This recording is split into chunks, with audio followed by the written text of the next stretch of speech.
si tu as du rouge qui défile en bas, c'est que ça. Bah, c'est que ça a l'air d'être bon, Ah, c'est bon. j'imagine. Donc quand tu veux, Damien. Ok, je fais juste ça. J'ai juste allé Tac, voir et- directement sur Facebook. Ok. C'est parti. C'est bon. Bah oui, il n'y a pas d'habillage, j'ai pas l'iPad. Ah oui. Bonsoir, bienvenue dans Des luttes et des plumes. On est ensemble pour 2 heures avec ce soir pour nous tenir compagnie dans un nouveau décor. Pour ceux qui ont la chance d'avoir la vidéo, Yann. Ça va Yann? Ça va très bien, impeccable. Ouais, Une première, hein, on a essayé le côté confort là, ce soir. exactement. Ouais. C'est ça. 2019, c'est l'année de la réussite. Quoi. On espère, on espère. Et on espère aussi la réussite pour le jeu dont tu vas nous parler. Parce Eh ben, que C'est un jeu de 2018, hein, donc j'espère aussi. Et c'est un jeu qui s'appelle Planète. Donc c'est assez rigolo parce qu'on va manipuler une planète entre ses mains. parfait, j'ai hâte d'en savoir un petit peu plus. On va se prendre pour Dieu. Exactement. Talmo avec nous ce soir, ça va Talmo? Bonsoir, ça va très bien, merci. Surtout si j'ai le droit de me prendre pour Dieu ce soir. Bah oui, a priori, Je suis hein, content. Yann nous donne la permission. Dieu dans Donc, un canapé en plus. C'est ça, Dieu dans un canapé. Et toi ce soir, tu vas nous parler. Je vais vous parler de Milvaux, mais vu de l'intérieur, parce que j'ai le privilège et la chance de jouer avec Thomas de temps à autre, et donc je vais vous parler des sensations que je peux avoir quand je joue dans cet univers. Dans l'univers de Milvaux. Et justement, pour rester dans la thématique des gens qui se prennent un petit peu pour Dieu, on a la chance ce soir d'avoir Thomas Munier, qui est un dieu, puisqu'il a créé son univers. On l'a dit là avec Talmo, l'univers de Milvaux. Le droit de vie, de mort sur tout le monde. C'est exactement ça, ouais. L'univers de Paul. Le doigt de Dieu. Tiens. Et tu vas nous parler un petit peu justement de la création de ton univers. Donc Talmo a dit lui de l'intérieur et toi de l'extérieur. Tu as fait toute l'ossature, tu as mis ton cœur, ton corps, ton âme, Ouais, c'est ça. au Ouais. moins. J'ai tout ce que je pouvais mettre, j'y vais. Par ses angoisses et ses peurs aussi. Et ne craignez rien parce que bien sûr il y a aussi Damien, même si il dit qu'il n'y a pas d'habillage ce soir pour la vidéo, mais il y en aura pour la version audio. Damien qui est avec nous, ça va Damien? Ah ouais, moi je suis en mode vacances. Moi je suis déjà parti dans le Larzac, mais je fais de l'intérieur aussi, mais c'est plus le côté 1000 vaches en fait. Je suis déjà sur les hauts plateaux. Alors, la ferme des 1000 vaches, on en a déjà parlé, hein, on va rester sur Milvaux. Donc, vous le savez, on commence toujours l'émission par un jeu en direct, un jeu qu'on a la chance de se voir offrir soit par les éditeurs, soit par nos partenaires. Nos partenaires cette année qui sont 2, puisqu'on a la chance d'avoir pour nous soutenir le Sortilège de Vannes et le Remue-Ménage de Quimper. Merci le sortilège de Vannes et le remue-ménage de Quimper. En fait, c'est Damien qui fait un petit peu le con parce qu'on n'a pas les habillages audio. Ce soir, le jeu dont je vais vous expliquer les règles pour la partie en direct, c'est Mémoire. Alors, pas mémoire, mais Mémoire, avec O-A et 3 R. C'est un jeu de Carlo Bartolini, illustré par Pablo Fontanier, édité par Acting Games et distribué par BlackRock. On peut y jouer de 2 à 4. À partir de 8 ans, pour des parties rapides, c'est 10-20 minutes. Et bien sûr, comme son nom l'indique, c'est un jeu de mémoire. Un memory, mais un memory assez original. On va enchaîner, normalement dans une partie classique, 7 parties, puisque à la fin de chaque partie, celui qui va l'emporter aura le droit de prendre une carte trésor. Et donc c'est qu'à l'issue de la répartition de ces 7 cartes trésors qu'on verra qui a gagné, parce que on peut très bien avoir 3 trésors et n'avoir que 3 pièces d'or, si on a une dans chaque coffre, et celui qui a qu'un coffre, en fait, va se retrouver avec les 4 pièces d'or, donc on garde le suspense jusqu'à la fin. Un jeu de mémoire assez original, puisqu'on va retourner donc les cartes. Sur les cartes, il va y avoir soit des animaux et des lieux, il y a les deux à chaque fois, et il faut retrouver sur l'autre carte qu'on va retourner, un élément en commun, soit un animal, soit un lieu. Si j'avais retourné un pingouin dans un volcan, la prochaine à retourner, c'est soit une carte, c'est ça, soit une carte avec un pingouin, soit une carte avec un volcan. 5 animaux, donc il y a des pingouins, des crabes, des tortues, des morses ou des pieuvres, et 5 lieux, il y a la mer, la jungle, le désert, l'intérieur d'un volcan, la lave, et un endroit un petit peu tout rose avec des orchidées qui fait penser sûrement à des îles un petit peu tropicales. La version basique, c'est celle-ci, celle avec laquelle on peut déjà jouer avec les enfants, si on a envie. Puis après, pour les adultes, on peut pimenter un petit peu les choses, parce que les personnages, les animaux vont avoir un petit pouvoir. Moi, je te dirais, même avec les enfants, on peut utiliser les pouvoirs. Oui, C'est vraiment accessible. Bah. Je pensais qu'il y avait une version strip pour les adultes, parce que je parlais de pimenté pour les une version strip, ouais, c'est ça. Et ben en fait, quand tu tournes une tortue, t'enlèves le haut, quand tu tournes... Non, c'est pas ça. En fait, c'est que la Ah, mais c'est une tortue... bonne idée, j'aime bien. T'aimes bien? C'est à la vidéo là maintenant. Ouais, c'est ça en plus. Ouais. Alors regardez, on va le faire ce soir. On essaye. Quand tu retournes une tortue, il se passe rien du tout. C'est la seule qui n'a pas de pouvoir. Elle est arrivée, tu sais, elle est trop lente en fait à la distribution de pouvoir. Elle est arrivée dernière, tout était déjà pris.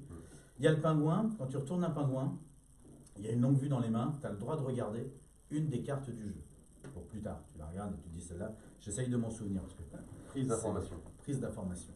La pieuvre, elle est fourbe. Quand tu la retournes, après, elle a le droit de se déplacer. Tu peux la décaler sur une case sur le côté. Elle rampe, tu vois.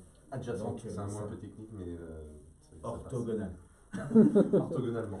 Et donc, au fur et à mesure, la pieuvre, elle va foutre un peu le bordel dans ce que tu pensais déjà savoir.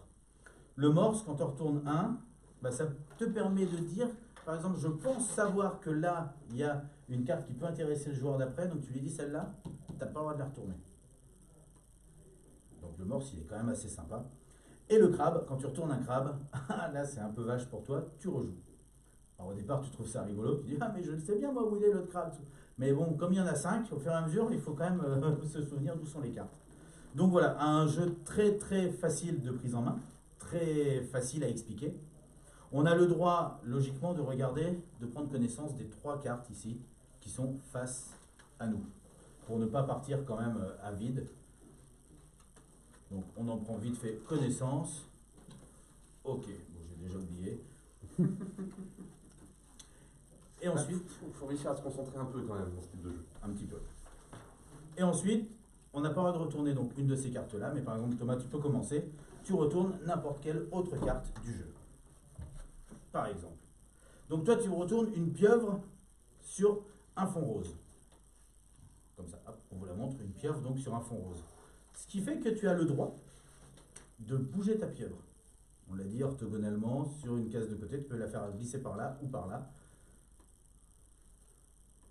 Ok, je vois pas trop l'intérêt. mais, C'est l'intérêt, tu vas voir, ça va être plutôt de bouger sa carte et de lui aller faire semer ses cartes. L'intérêt, c'est que moi, en fait. celle-là, j'avais pris connaissance. Ouais. Toi, tu te souviens de celle-ci? Tout mélangé. Exactement. Donc moi, déjà, je me dis, mince, celle qui m'intéresse. Parce que là, je sais qu'il y avait du rose. Mais comme tu l'as bougé, il sait plus maintenant. Ah si, je le sais, mais sauf que ça m'intéresse pas trop parce que c'est un crabe. Et le crabe, il me force à rejouer. Oui, oui. Donc il faut que je retrouve une carte rose Ou crabe. avec un crabe. Non, rose ou crabe. Ouais, ou crabe, pardon. Il n'y a que 5 lieux identiques, donc je sais déjà qu'il n'y a plus que 3 cartes roses. Et ce que j'ai oublié de dire, c'est qu'on a enlevé une des cartes de façon aléatoire pour poser notre volcan au milieu avec nos coffres à trésors. Donc il se peut très bien que l'une des cartes roses ou un crabe, ou on ne sait pas. Il y en a un qui il y en restera a un. tout seul, quoi. Comme Exactement. un petit gris, un petit peu. C'est ça. Donc des fois on va chercher un rose qui n'existe pas ou l'inversement. Donc là, bah, j'ai que l'embarras du choix, je vais faire ça. Tac. Un morse avec la mer, donc ni rose ni crabe, je suis éliminé. Je prends la première carte de volcan qui indique. Donc c'est Ayane qui part sur le morse et la mer. Bon, il y a retour, non Ah non, non, non. Non, on les laisse On ne les retourne pas, ils sont tout le temps apparentes. Tu vas voir, au Et fur sur et à les mesure des 7 parties, on va elles jouer avec bougent les pas. mêmes cartes posées de la même façon. Et c'est pour ça qu'au fur et à mesure, on va de plus en plus connaître de choses, mais Alors moi j'ai retourné un poulpe et sur le fond de l'eau, donc à Talmo de trouver un poulpe ou de la mer. c'est ça. Ah, il y a déjà 2 poulpes et 2 océans. Et ouais. Alors au départ, on est tenté de retourner les cartes qu'on connaît devant soi. Hein. Ah oui, mais... C'est un peu ce qu'il faut faire. Oh, de la mer avec un crabe. Ah, bonne pioche. Donc, Tu Bah, tu rejoues. rejoues. Parce que tu as un crabe. une tortue. Une tortue dans la jungle. broussaille, ouais, dans la jungle. Donc là, c'est complètement éliminé. Tu prends le deuxième volcan. Et pourquoi c'est complètement éliminé? Parce que ce n'est ni un crabe ni la mer. Ah ouais. Et toi, Thomas, tu dois partir sur une tortue ou de la jungle. Ok. Hop, alors. Un j'ai crabe dans la jungle. Mais j'ai un Parfait. crabe, du coup, ça veut dire que je rejoue. Quoi. Exactement. Il faut que tu retrouves soit une carte verte, soit une carte avec un crabe. Ouais, ok. Ça va être pif paf pouf. Hein. Ah, souvent, les premières parties, c'est ça. Hein. Bon, c'est raté. C'est raté. Parce que c'était une tortue dans la mer. Donc tu chopes donc le dernier volcan. Ce qui fait que le coffre est apparent. Le coffre au trésor, on le regarde, mais on s'en fout. Non, mais c'est pour montrer aux gens. Et c'est Yann qui le gagne. Et pourquoi? Parce que c'est le dernier joueur, on a tous été Il a éliminés. rien branlé, Mais les oui. gars, quoi. Bah oui, parce que. Donc là, on regarde les cartes, on essaye de s'en souvenir, on se dit, ah, ils sont où les tortues, elles sont où les jungles et compagnie. Quand on pense les avoir un peu assimilées, On retourne. on retourne. On remet les cartes volcan sur le tas. Et comme Et on j'ai été recommence. éliminé en premier, c'est moi qui commence. Et là, je savais très bien qu'il y avait une tortue avec la mer, donc je la retourne, et c'est à Yann qui doit trouver une tortue ou la mer. Parce que la Ok. tortue n'a pas de pouvoir. Et ben moi je vais prendre. Tiens, je crois qu'ici c'était la mer. Oui, mais c'est Avec un un crabe. crabe. Oh, Donc c'est bien. encore à toi, C'est encore à moi. Donc ici je crois qu'il y avait un. un crabe. Non. Il y avait un morse sous fond d'eau. Oui, Bien joué, t'as le droit de dire à Talbot une carte qu'il n'a pas le droit de retourner. Talbot, tu n'as pas le droit de jouer. Si par exemple tu te souviens d'un morse ou d'une mer, c'est là Tu qu'il n'as faut pas le droit dire. de jouer. Attends, il y avait un morse quelque part. Tu n'as pas le droit de jouer celle-ci. Parfait. Ok. Oh Une tortue dans la- En plus, dans celle que j'étais censé connaître. Hop, je me Tu trompe. prends ton volcan. Donc Thomas, toi tu pars sur une tortue ou un désert. Ah, une pieuvre dans le désert, très bien. La pieuvre se déplace. Et elle se déplace, ouais. Elle rampe. Alors ce qui est bien dans ce jeu-là, c'est que vraiment il y a un effet de mémoire, un memory, mais avec un vrai effet de mémoire, parce que au fur et à mesure des parties, on va enregistrer de plus en plus où sont les emplacements. Moi, je vais oublier de plus en plus. Hein. Donc moi j'ai retourné la pieuvre rose que tu m'avais fait ramper jusqu'à moi tout à l'heure. Hop, qui se déplace aussi. Comme ça, c'est à Yann. C'est moi. Non, moi, je vais retourner. Ah non, pas celle-là. Si. Moi je pense vraiment que tu devrais pas retourner celle-là. On devrait faire un plateau en verre pour que j'aille vérifier. Une pieuvre rouge. Alors elle se déplace Parfait. aussi. Pieuvre Elle se rouge, déplace elle se aussi. déplace et elle est là. Voilà, tu vois là, il y a déjà 3 pieuvres. J'ai mis le bazar là dans mon coin, je sais plus trop où il est quoi. Ouais, ça va, c'est sur tes 3 cartes, t'en as juste échangé 2. Ouais, mais j'ai fait un peu le bonneto là. Allez, Allez. je prends celle-ci. Hop, Oh, mon petit parfait. pingouin dans le volcan, c'est moi qui l'avais. Pingouin dans le volcan. Tu T'as peux un regarder une pingouin, carte. t'as le droit de regarder une carte, n'importe laquelle en jeu, qui est retournée pour en prendre connaissance. Prise d'infos, on sait jamais. Un indice chez vous, pour vous qui nous suivez en vidéo. Et donc là, c'est à toi Thomas, pingouin ou volcan. Oh la vache. Pingouin. Tac. Pingouin dans le désert. Toi aussi, tu peux prendre une info, t'as le droit de regarder une carte. Pas obligé de regarder la même que lui. Un autre indice chez vous. Oh là là là là. Voilà. Et là, dans les commentaires, vous pouvez dire ouais, c'est ça, c'est ça, c'est ça. Nous, on va lire. Mais toi, tu as le droit de la regarder aussi. Oui, c'est fait. D'accord. Donc, moi, il faut que je trouve un pingouin ou du désert. Et là, j'avais un pingouin ici dans la jungle. Hop, et moi, je vais regarder ça. Ok, mais je vous montre pas. Alors on en est où? Un pingouin dans la jungle. Ah ouais, alors ça, j'ai pas beaucoup d'infos là-dessus. Là. Moi, dans le doute, je retournerai celle-là. Ouais, c'est pas bête. Ben voilà. Et confiance. C'est ça, ouais. Tu connais K. Non, mais je vais t'écouter, Alex. Un D'ailleurs, pingouin. Un pingouin.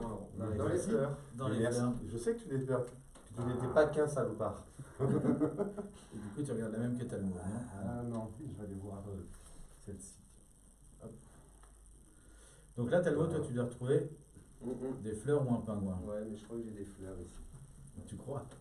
J'ai des fleurs et un morse. Bien joué. Alors le morse, il a quoi comme pouvoir? Eh ben, tu choisis une carte et Thomas n'a pas le droit de la retourner. Ouais, Tu lui dis, toi, tu joues, par contre, tu ne retournes pas celle-ci. Mais tiens, celle-ci. Oh, c'est méchant en plus, celle-là. C'est une des- Ok. C'est une des siennes. Ouais. Vas-y, le morse dans les fleurs. Alors, des fleurs ou un morse. Pour l'instant, il n'y a que 2 morses de retourner. Il peut potentiellement y en avoir 3. C'est pas du tout ça. C'est pas du tout ça. Ça dépasse quand même un peu? Non, alors, Si, ça, un peu. tu peux utiliser les pouvoirs, mais en fait, ça dépend parce qu'il y a des pouvoirs que quand tu es éliminé, tu ne regardes pas de carte, tu peux pas dire à l'autre que tu n'utilises pas. Donc, on va dire que quand tu es éliminé, malheureusement, tu es éliminé. Donc là, il reste une pieuvre et la jungle. On n'est plus que 2, Yann, et ici, je sais pertinemment qu'il y avait un morse dans la jungle. Et donc, je t'interdis de retourner cette carte-là. Et bien cela m'arrange bien, Alexis, car je prévoyais de retourner celle-ci, qui est donc une tortue dans la jungle. Ah, celle que tu avais vue tout à l'heure. 1, 2, 3, prise 4 d'information jungles. était Il n'y a plus pertinente, qu'une jungle potentielle et 3 tortues. Il n'y a plus que 2 tortues potentielles. Là, Ouh, alors là, je sais pertinemment que là, il n'y a pas de tortue, tu vois. Il n'y a pas de jungle. Donc on va aller se taper là-bas. Non, mais c'est à mon tour. Mais Donc t'es merci. éliminé. Ah ouais, quand on a ça, on joue plus du tout. Tac. Ah bah non, j'ai joué avec. Yeah. Donc, c'est pas du tout la bonne carte. Donc je prends le dernier volcan. Et tu te retrouves avec un autre Je me trésor. retrouve avec un autre trésor. Donc voilà, vous avez compris donc le principe du jeu mémoire. Effectivement, on fait comme ça 7 manches, donc en gardant à chaque fois et au fur et à mesure le plateau s'étoffe parce qu'on découvre de plus en plus de cartes. Il faut essayer de se souvenir de plus en plus et on se dit tiens là je vois que par là il y a beaucoup de vers ou alors il y en a qui vont retenir plus facilement les animaux. Et tac, on remet tout en place et on est reparti. Donc logiquement on est censé se faire éliminer de moins en moins facilement. Mais bon, avec les pouvoirs, les pieuvres et compagnie, on n'est jamais à l'abri d'une traîtrise.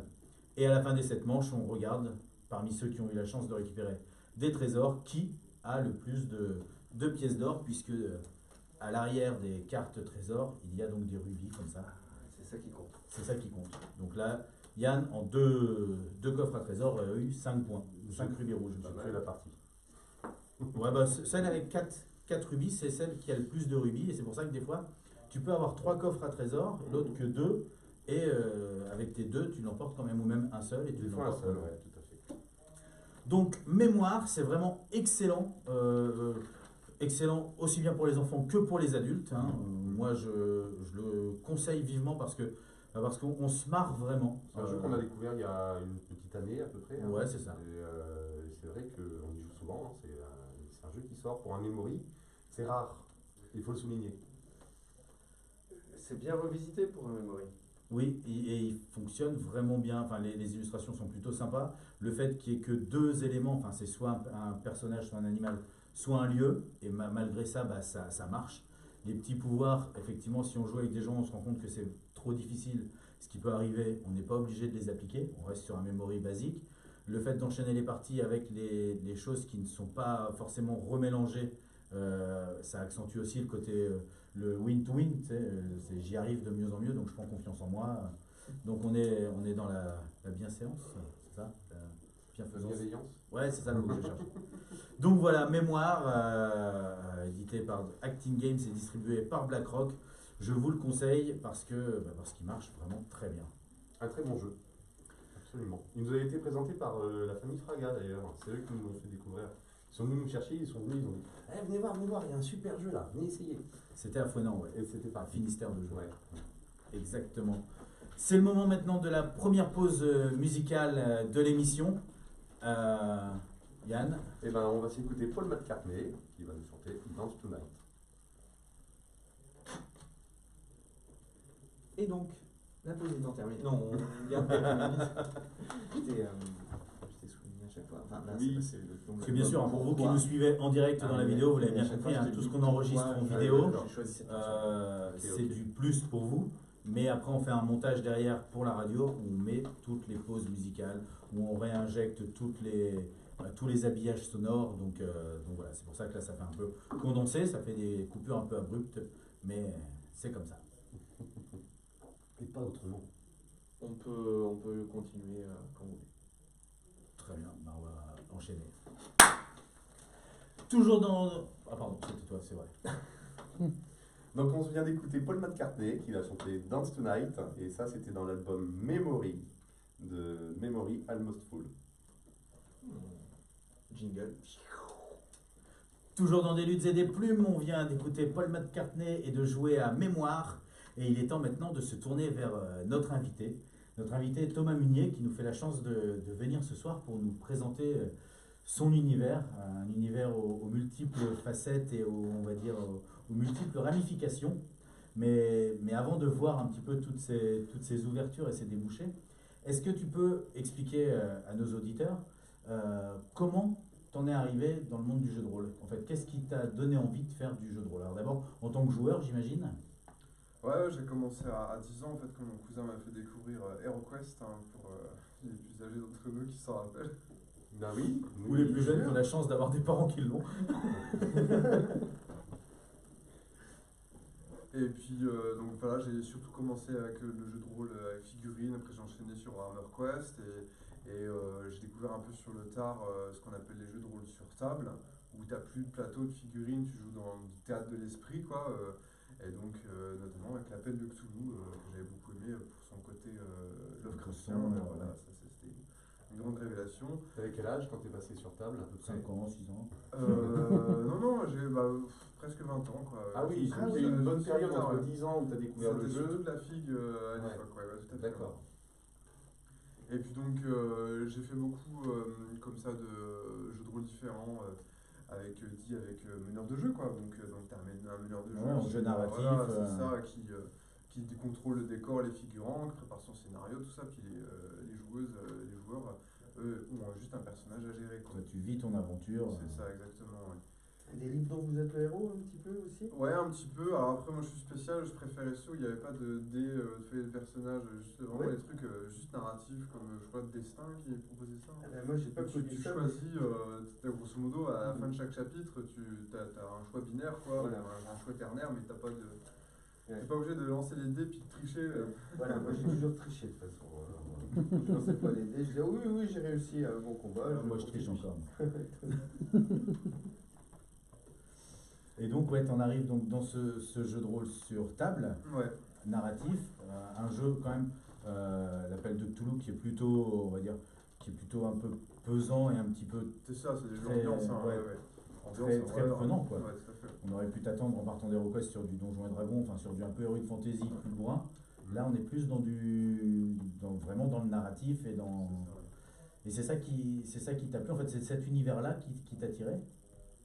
Bah, ludiquement, j'aime bien changer de territoire fréquemment, tu vois, donc c'est aussi pour ça le changement d'ambiance. Et puis, en fait, autour de 2006, j'ai arrêté, entre guillemets, d'utiliser les jeux de rôle, si tu veux, du commerce, puisque j'ai commencé à jouer dans mon propre univers, qui est donc Milvaux, qui est grosso modo notre monde, qui est tombé en ruine et qui a été envahi par la forêt, quoi. Et donc j'ai d'abord joué avec l'appel du Cthulhu, ça fonctionnait très bien d'ailleurs. Hein. J'ai une sorte de. Au début j'avais sorti donc un supplément amateur pour faire du Milvaux avec l'appel de Cthulhu, quoi. D'accord. Et puis après j'ai fait un autre supplément amateur pour jouer dans Milvaux avec un autre jeu de rôle qui s'appelle Sombre.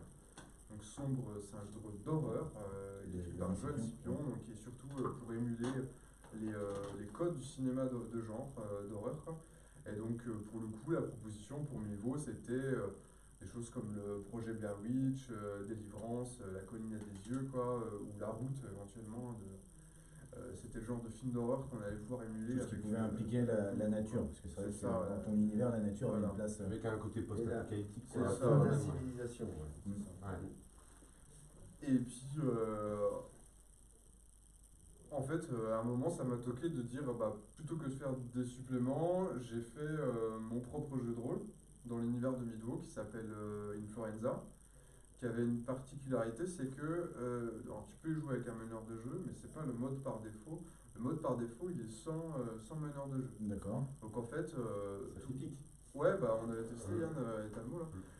Ça veut dire qu'au lieu de juste contrôler ton personnage, tu vas aussi contrôler le décor et les figurants en collaboration avec tout le reste de la table, quoi. Donc on est un petit peu moins sur du jeu tactique, tu sais, où il faut gagner le scénario, et on est un peu plus sur, on va dire, aventure collaborative ou histoire collaborative, quoi. C'est presque un boulot presque un jeu où on va jouer au scénariste un peu, finalement. Ouais, tu peux le voir comme ça, On peut ouais. le voir comme ça, ouais.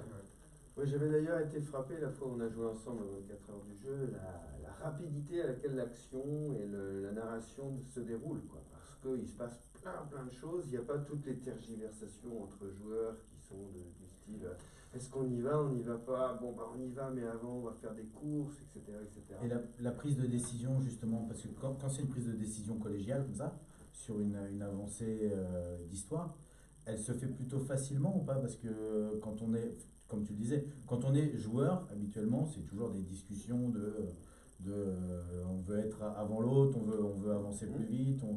Et là, est-ce qu'il n'y en a pas qui peuvent être. Enfin, si quelqu'un n'est pas d'accord avec l'avancée. Il faut être d'accord avec soi-même déjà, c'est suffisant. Non mais les autres n'ont pas forcément à intervenir, je crois pas Thomas, dis-moi. Bah, je dirais que c'est un peu deux procédés, quoi. C'est que On joue pour l'action, c'est-à-dire Ouais. pour dérouler l'histoire. Donc effectivement, on va zapper tout ce qui est, on prépare son équipement, tout ça. Quitte à ce que nos personnages soient impréparés, on y va, on fonce dans l'action, quoi. Ça, c'est une première prérogative. Et puis on se laisse surprendre par les autres. Donc c'est sûr que tu dis, par exemple, toi tu t'imagines qu'il y a une maison hantée et tout ça, et puis tu dis, ouais, vas-y, on va explorer la maison hantée. On y va, on se lance, et puis après, en fait, c'est un autre qui va décrire ce qu'il y a à l'intérieur de la maison hantée. Donc tu dois t'attendre à être surpris. Ouais. Voilà, Toi, t'as l'impression. foncer, Toi, quoi. tu la vois délabrée, par exemple. Ouais, ouais. Et comme c'est l'autre qui arrive, lui, il la voit, c'est la maison dans Hansel et Gretel en pain d'épices. Faut qu'il respecte ce qui a Non, été non, dit avant, oui, mais oui, en fait, tu mais- vas jouer avec Mais les si on autres. n'avait pas parlé de la maison, Ouais. il dit, je vois une maison, Ouais, on s'y avance, et l'autre il dit, ouais, elle est en pain d'épices, tout ça. T'es, oh bon, bah d'accord. J'avais pas prévu. Ouais, c'est ça, je n'avais pas ça dans ma tête. Oui, d'accord, je vois l'idée, parce que je pensais que tout le monde devait toujours choisir ensemble. C'est, ah, elle est comment la maison? Non, Mais non, là, c'est en chacun général, qui avance. dès que quand quelqu'un l'ouvre, ben, on Ah oui, dit donc que ce c'est vrai, qui quoi. est super intéressant. Moi, je sais que j'avais un petit peu ma trame, ma version de l'histoire dans ma tête autour de la partie. Et forcément, ce que disaient les autres entre mon tour de jeu et le prochain, Ça a changé. ça a changé et on n'allait plus du tout dans la direction que j'avais prévue. Donc après, ça demande de l'adaptation, justement. Tu vas prendre, ça va aussi t'inspirer de nouvelles choses. Ouais, c'est ça, le fait que les joueurs vont Ça amener t'oblige des à nouveaux rebondir et à éléments. trouver des. Voilà, ça peut aussi te stimuler aussi Mm. sur la créativité, quoi. Après, tu peux aussi essayer de revenir sur ta trame à toi. Ouais, d'essayer de Et broder. essayer de, voilà, c'est un petit jeu comme ça finalement, de discours finalement aussi.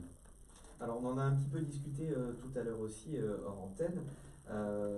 C'est vrai que ça paraît logique que tous les joueurs de jeux de rôle sont là pour jouer, donc ça va pas être on cherche la porte qui nous emmènera au trésor. Ah bah tiens, j'ouvre la première porte qui passe. Voilà, personne va faire ça parce qu'on se saborde notre propre partie. Mais est-ce qu'à l'inverse, on va pas avoir tendance, quand on joue sans maître du jeu comme ça, à faire durer en fait? Est-ce qu'on peut rattraper ne serait-ce qu'une personne qui va avoir tendance à toujours nous relancer dans l'action? Est-ce qu'on peut corriger ça, quoi, sans lui interdire de créer sa propre histoire, quoi? Bah, chaque jeu sans MJ fonctionne différemment. C'est aussi la particularité, c'est que c'est presque à chaque fois qu'il faut réinventer de nouvelles règles. Mais grosso modo, soit ça va être. Dans Influenza, en fait, c'est très arqué sur les objectifs des personnages qui ont tous une quête personnelle, mais toutes les quêtes sont liées. Et donc, tu as un impératif d'action qui fait que, grosso modo, tu avances sur ta quête et ça va se dénouer un peu naturellement. En plus, en général, ce qu'on fait, c'est qu'on se met à peu près d'accord sur le temps qu'on va jouer. Donc, si tu sais que tu n'as que 2 heures pour jouer, bah voilà, tu sais qu'il faut quand même que tu ailles à un climax à un moment, quoi. Et puis, tu as des jeux, j'ai fait un jeu qui s'appelle S'échapper des faubourgs, où c'est le jeu qui va te fixer un tempo, des objectifs, enfin, le jeu va te livrer plus de choses, quoi. S'échapper des faubourgs, en fait, ça fonctionne sur une règle de jeu de plateau, quoi.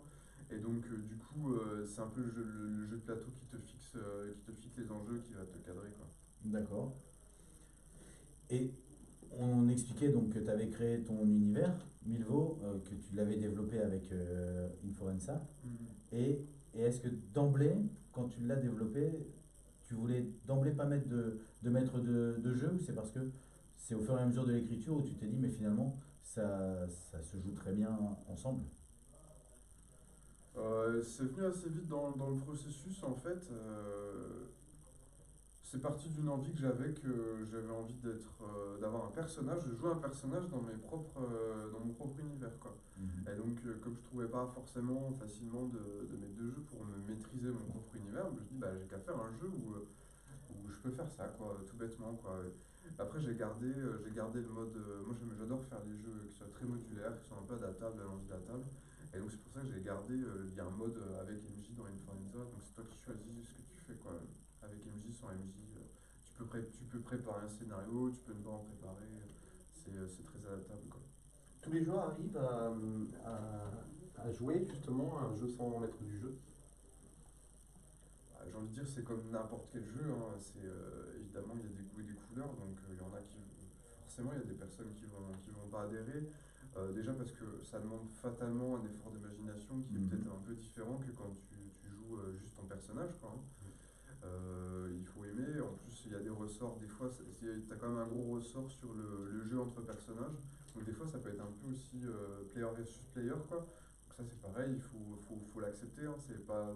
Tu peux le faire en collaboratif, mais c'est vrai que le jeu tourne mieux un petit peu avec la compétitive, des enjeux un petit peu divergents, quoi. Donc je dirais que c'est les deux limites. Après, on arrive toujours à s'arranger. Par exemple, si tu veux, tu peux te limiter quand même beaucoup à ton personnage. Tu vas laisser les autres gérer le décor et les figurants, par exemple, c'est une façon de s'adapter, quoi. Ouais, si tu as un peu plus de mal, parce Ouais. qu'il doit y avoir des gens qui ont un peu plus de mal en narration, qui sont un peu plus introvertis, et donc tant que ça touche à leur personnage, ils peuvent l'avancer, et peut-être que... Puis ça demande une expérience, un peu de Bien sûr. pratique, et puis aussi un univers commun, quoi, une culture geek un peu, en fait. Ouais, c'est ça. Donc aussi une autre façon d'aider, c'est d'avoir, si tu as un scénario bien construit, bien étoffé, ça va beaucoup aider. Ce qu'on fait aussi des fois pour s'aider, c'est qu'avant de commencer, chacun invente un figurant et un décor. Et comme ça, on a de la matière déjà préfaite qu'on va pouvoir réutiliser dans le jeu. Ça débloque pas pouvoir mal aussi. injecter, Ouais, ouais. Je pense que de jouer avec une équipe qu'on connaît, enfin habituellement, quand on fait une campagne de jeu de rôle, on a son équipe et on évolue. Et là, c'est la même chose en fait. C'est-à-dire qu'au fur et à mesure, les gens finissent par se connaître. Et comme tu disais, Talmo, avoir un peu les mêmes affinités ou les mêmes attentes. Donc, Il y a un apprentissage. Mm. Il y a un apprentissage. et, et dans la création d'un jeu, enfin d'un univers, puisque là, au départ, tu as commencé à en parler, on va dire, tu disais que c'était pour faire des suppléments à des choses qui existaient. Et à partir du moment où tu t'es dit, j'ai envie de créer mon propre univers, Milvaux, parce que ça y est, je le visualise, il faut combien de temps à peu près? Parce qu'un univers, c'est immense. On sait que ça peut se faire en 6 jours, mais en vrai. Ouais, j'étais un peu plus loin que ça. Bah, concrètement, c'est toujours du work in progress. Je considère que c'est toujours. Qui est toujours en cours Toujours d'évolution. en progression. Tous les jours, je prends des petites notes et tout. J'ai des livres d'univers, il y en a plusieurs qui sont sortis. Par exemple, tu as l'Atlas qui décrit les différents pays. Tu as Civilisation qui décrit surtout comment s'est développée la société des hommes, en fait, dans ce contexte. La nature, Ouais, la nature a pris ses droits. Donc ça évolue toujours quand même. Après, il y a des jeux, dans Inforenza, l'idée c'était de laisser l'univers un petit peu se faire malaxer par la table. Mais il y a quand même un univers prescrit aussi en parallèle. Donc les tables, elles le prennent ou ne le prennent pas. Et que je continue à développer depuis 12 ans. Après, le gros, si tu veux, le gros point de fixation, c'est quand j'ai réussi à le définir en fait par 6 critères en gros. Et donc depuis, ça m'aide à bosser en fait. D'accord. Donc tu me diras si j'empiète sur ta préparation. Vas-y, je t'en prie. Donc il y a le fait que tout tombe en ruine, le fait, et qui est la forêt qui soit omniprésente. Mhm. Il y a l'oubli en fait, les gens perdent la mémoire, c'est une espèce de maladie que les gens ont, quoi. Donc ça crée des drames divers et variés. Il y a l'emprise, en fait, il y a une force de transformation qui va métamorphoser les êtres et les choses. Alors, On est est-ce que rapproché un peu de la nature ou ouais, on sait pas. ça peut être ça, mais ça peut être complètement différent. Ça se trouve, les gens, il y a C'est des une perte de morceaux personnalité. métalliques qui Quoi, vont leur ouais. pousser dessus, ouais, puis littéralement transformation physique aussi. D'accord. Quoi, hein. Les pierres peuvent devenir vivantes, il y a des morceaux métalliques qui peuvent être poussés sur toi et tout. Enfin, c'est une espèce de mutation permanente, quoi. Il y a l'égrégore. L'égrégore, en fait, c'est les peurs, les croyances et les émotions des gens qui vont créer de la magie, tu vois. Qui peuvent prendre vie. Voilà, c'est contre Manifestations, des manifestations incarnées. surnaturelles qui sont, en fait, c'est à cause de la psyché des gens, quoi. C'est ça, c'est à Tierce-Lieu par exemple, tout le monde pense qu'il y a un loup-garou dans le coin, donc il y a un loup-garou qui va arriver. Exactement, ouais. Je vois bien. Et pour finir, il y a les Horla, qui sont donc des créatures qui sont le fruit de l'emprise et de l'égrégore. Et donc, elles sont un peu non identifiées, tu vois, il n'y a pas un bestiaire fini, quoi. Mhm. Ça peut être de plein de sortes, et il y a plein d'interrogations à leurs encontres. Oui, c'est une forme en fait. Alors là, on peut y mettre ce qu'on veut. Ouais, c'est Donc, ça, parce qu'en fait, juste, ça regroupe toute une vaste catégorie de créatures, quoi. En fait, dans ton bestiaire, tu laisses libre champ à tout le monde. C'est ça. Il y a juste on va dire une forme de hiérarchie par rapport. On sait que le Horla va être en dessous de l'égrégore, mais à part ça, on peut y mettre ce qu'on veut, puisque l'égrégore va naître de la pensée commune C'est ça, et ouais. le Horla vont naître de ce que lui va pouvoir en tirer. Ouais. Bah, tu vois, ton loup-garou de Tierce-Lieu, bah, on peut dire que c'est un Horla, parce qu'en fait, il a été créé par l'égrégore, il a été créé par les croyances des gens. Oui. C'est ça. Mais derrière, en fait, il y a, parce que là, on parle d'un monde, ton travail est dédié aux jeux de rôle. Mais finalement, il y a tout un travail de littérature derrière, en fait. Tout un travail d'écriture. Et les gens peuvent déjà venir aborder ton univers sans aller dans le jeu de rôle et juste se contenter d'apprécier ton œuvre comme une œuvre de science-fiction à lire, finalement. Ouais, c'est ça. En fait, c'est du transmédia, quoi. Ouais. Donc, c'est vrai que moi, au début, j'ai beaucoup parlé de jeux de rôle. Mais par exemple, il y a déjà quelques petites nouvelles qui sont sorties par des fans, des nouvelles Milvaux. Et surtout, ce qu'on a fait, moi et la communauté, c'est qu'on écrit nos comptes rendus de parties de jeux de rôle. Et donc ça, on peut les lire. C'est une approche un peu littéraire, quoi. Et notamment, des parties dont je suis assez content, notamment il y a des parties des forêts mentales. Donc il y a un jeu de rôle Milvaux, mais c'est un jeu de rôle textuel. C'est fait pour jouer par écrit, je peux jouer par internet par exemple. Hein. Et donc là, il y a 3 parties qu'on peut lire, et tu peux les lire comme des petits romans, quoi. C'est comme des nouvelles qui seraient indépendantes, mais qui se dérouleraient dans ton univers. C'est ça, exactement. Mais est-ce qu'on peut aussi relier finalement plusieurs petites choses pour en faire quelque chose de cohérent au final? C'est un univers, il n'y a pas de. En fait, il n'y a pas une intrigue unique. C'est comme si tu prends Star Wars. Bon, tu peux dire qu'il y a une intrigue unique avec les 9 films, quoi. Enfin, il reste encore un à sortir, quoi. On va dire que c'est une intrigue unique. Mais après, quand tu prends toutes les séries Star Wars, les jeux vidéo, puis même les jeux de société et tout. En fait, c'est toutes les histoires parallèles qui se passent dans l'univers. Voilà, plein d'histoires qui ne sont pas forcément liées à Luke Skywalker, tout ça. Et est-ce que c'est. Pardon. Est-ce qu'on peut dire que c'est intrigue unique parce qu'il y a un seul scénario pour les 9 Star Wars? C'est ça que tu veux dire? Ouais, c'est méchant. Tu peux, c'est un arc narratif global, quoi, grosso modo. Mais dans Milvaux, il y a plein de personnages qui ne vont jamais se croiser, plein d'intrigues, Oui, plein parce que d'histoires le complètement monde disparates. étant assez vaste, il permet. Moi, ce que je voudrais dire sur Milvaux, c'est que c'est un univers qui a un pouvoir évocateur assez fort, quoi. Très fort même. C'est-à-dire que ça stimule beaucoup l'imagination, la créativité des gens qui y jouent et qui ne sont pas comme dans un Donjons et Dragons classique du milieu des années 80 où il y a 4 joueurs qui écoutent ce que le MJ a à leur dire.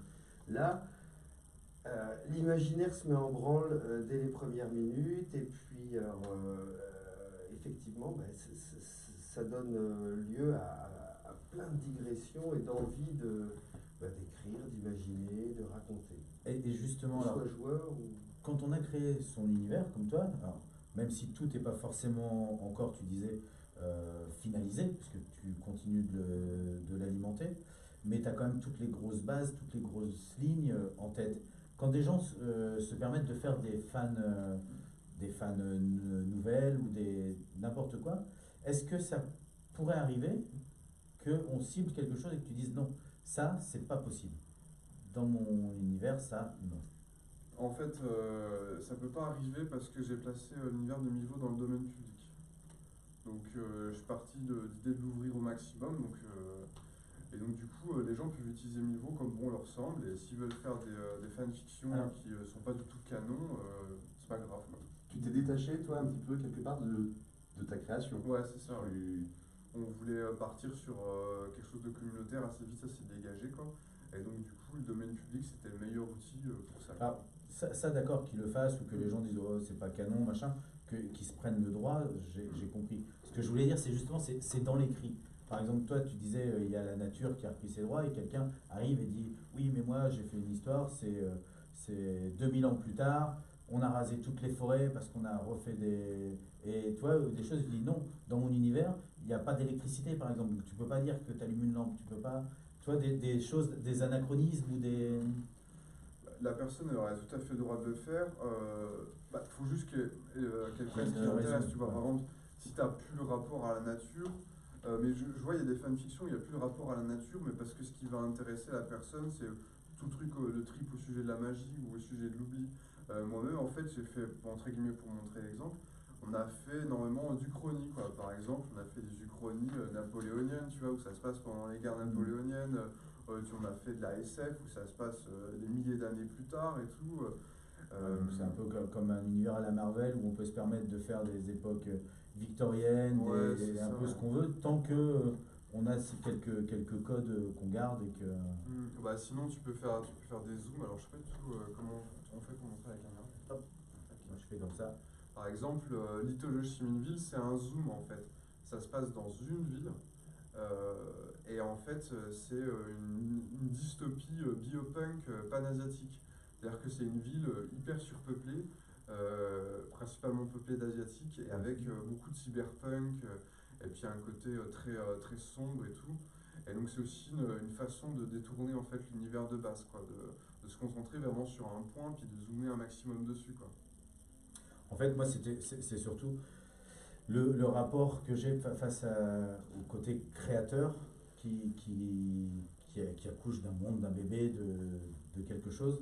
Et effectivement, le moment où tu dois le laisser aller pour l'offrir aux gens, comme tu dis, et que les gens se l'approprient, tu sais, il y a toujours ce petit côté où des fois tu dis oui, ils se l'approprient, enfin, dans ma vision, et des fois où ils le font d'une vision qui au départ n'était pas la tienne, et qu'au final, bah oui, bah si, ça marche, puis ils ont le droit, comme tu dis. Ouais, je vais te montrer un exemple de détournement qui est vraiment très très sympa. Du coup, c'est Colonel Gothic, c'est aux éditions Batro Games. Je vais aussi amener l'écran de jeu qui est magnifique. Tiens, je vais l'installer si tu veux. Et donc, c'est la traduction d'un jeu américain.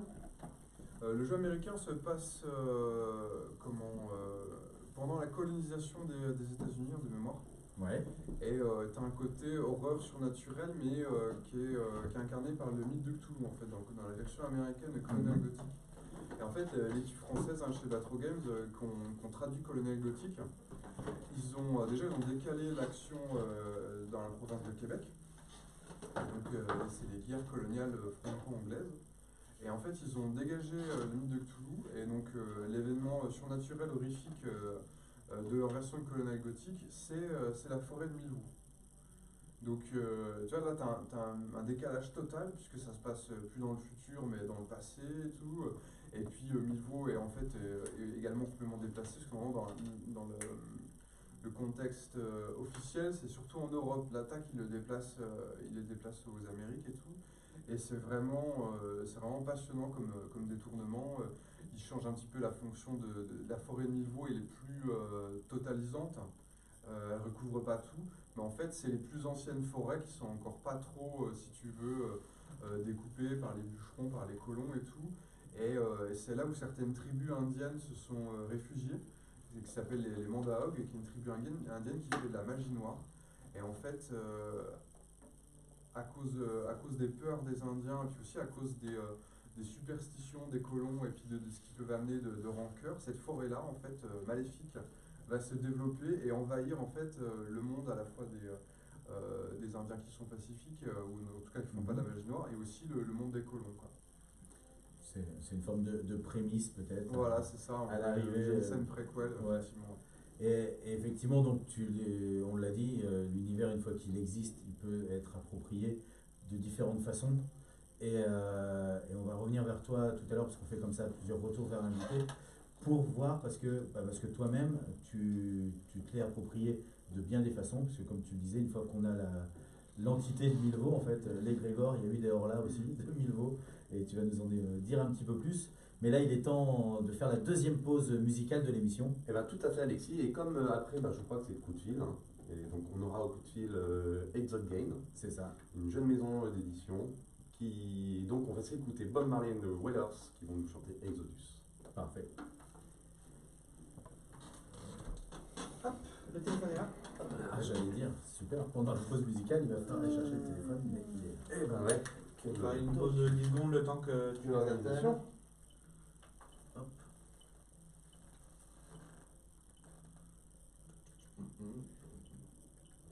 Et toi, en termes d'édition, qu'est-ce qu'il y a eu quoi qui est sorti de ce que tu as créé? Une dizaine d'éditions, Ouais. plus 2-3 édités aussi. D'accord. Donc, Allô, une dizaine, bonsoir, deux, c'est Alexis. 2-3 avec des maisons d'édition. Ça va bien? C'est Ah, Hélène? un beau Oui. catalogue. Ok. Salut. Je vous passe en ligne tout de suite. On est en pause musicale et le temps de faire le lancement et je vous reprends tout de suite.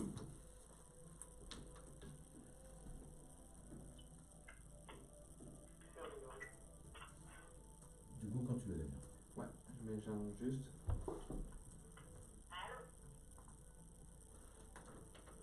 Tac, c'est bon. Et c'était donc Bob Marley and the Wailers qui nous ont chanté Exodus. Et maintenant, on retrouve Alexis avec End the Game. Toujours dans des luttes et des plumes, on est ensemble pour la deuxième partie de l'émission. Ça fait donc déjà 1 heure qu'on est ensemble, hein. On ne voit pas le temps passer dans la forêt de Millevaux en compagnie de Thomas Munier. Mais effectivement, comme tu l'as dit Yann, c'est maintenant l'heure du coup de fil. Et j'ai en ligne justement la maison d'édition Exode Games. J'ai notamment Hélène. Ça va Hélène? Très bien. Oui. Alors, Exode Games, c'est quand même une drôle d'histoire parce que vous êtes une jeune maison d'édition, hein, comme on l'a dit tout à l'heure. Moi, il y a 1 an à Cannes l'année dernière, on commençait à entendre parler de vous. Vous étiez en train de signer, on va dire, votre premier jeu. C'est ça, on a présenté pour la première fois After the End. Ouais. Et puis depuis, on a fait un gros bout de chemin très très vite. Ouais, ça a été très très rapide parce qu'en 1 an, vous avez donc signé un jeu qui est sorti, un premier jeu. After the End qui est en cours de finition avec le Kickstarter qui va revenir. Oui, c'est ça. C'est ça. Alors, votre premier jeu, tu peux nous en parler un petit peu? Bah, pour me résumer un peu, qu'à Cannes, on a rencontré Arthur Viano avec des gobelins. Ouais. C'est-à-dire que c'était un très très beau jeu qu'on a signé et le produit assez vite puisqu'il est sorti en boutique en octobre. Et il arrive aux États-Unis et en Europe en février, là, sur pour l'instant Amazon, maintenant les retours boutiques. Et on a aussi signé entre-temps Panic Immobilière. Ouais. Et donc le jeu de famille aussi de Cannes qui arrive, et pour avril. Donc entre-temps, il y a aussi le jeu qui a vraiment créé Exode Games. C'est le jeu qui a été écrit par Antonin Barral et que j'ai présenté pour la première fois à Cannes. C'est le jeu en fait que vous aviez envie de pouvoir sortir et du coup vous avez créé la maison d'édition pour pouvoir faire ce jeu-là. C'est ça. Et After the End, alors là on est dans du gros jeu parce que ça va intéresser justement notre invité Thomas Munier qui est auteur de jeux de rôle parce que là on est vraiment dans du jeu de figurines et du jeu scénarisé. Oui, en fait, c'est un jeu de rôle sur jeu de plateau avec figurines. Et on a vraiment voulu sortir un jeu d'une bonne qualité. Après, on est une petite équipe, je pense que 5 dans une société, donc ça prend un peu plus de temps que prévu. Et surtout qu'on a décidé que la Sardienne nécessitait aussi une refonte au niveau du graphisme. Donc c'est pour ça qu'on s'est vraiment dit qu'on allait prendre un peu plus de temps pour le sortir parce que Printemps a été chargé de monde et qu'on s'est vite dit qu'on se noyait dans la masse. Beaucoup de concurrents. Ouais. Donc on s'est dit que bon, c'est un peu on s'est dit que le jeu méritait parce qu'en fait il y a un univers vraiment on va dire réaliste. C'est un jeu d'anticipation qui pourrait, on le pense, pour être réaliste et il y a vraiment un scénario et on veut vraiment laisser les joueurs développer leur histoire. Il y a un cadre qui est fourni pour cela et en fait c'est eux qui choisissent l'aventure. Ils peuvent se la rendre maintenant difficile, un peu plus difficile. Il y a des moyens de vraiment partir très hard. Et c'est vraiment le jeu va vous tenir jusqu'au bout et on voulait le refondre parce que bon, le succès n'a pas été au rendez-vous. Il y avait beaucoup de concurrents et on pense qu'il a du potentiel et on va le ressortir. Donc il y aura un peu plus. On a travaillé, on va dire, avec le directeur artistique maintenant vraiment sur l'ambiance. On a embauché un nouvel illustrateur très capé qui Vadim Kashin qui fait des très beaux visuels. Et il y a vraiment voilà, on espère qu'il y a une très grosse ambiance qui va se dégager de ce jeu-là et qui va vraiment donner envie aux joueurs de s'immerger dans cet univers avec des personnages qui auront des histoires à développer au fur et à mesure. Oui, c'est ça, oui, c'est que en plus de l'univers du jeu, il y a tout un background que vous avez créé qui va créer l'immersion en fait parce qu'il y a toute l'histoire pour arriver dans ce monde post-apo, il y a toute l'histoire des personnages, toute l'histoire scénarisée qu'on va pouvoir vivre et puis pour les amateurs de grosses boîtes, Du coup, vous allez l'accompagner de figurines, c'est bien ça? On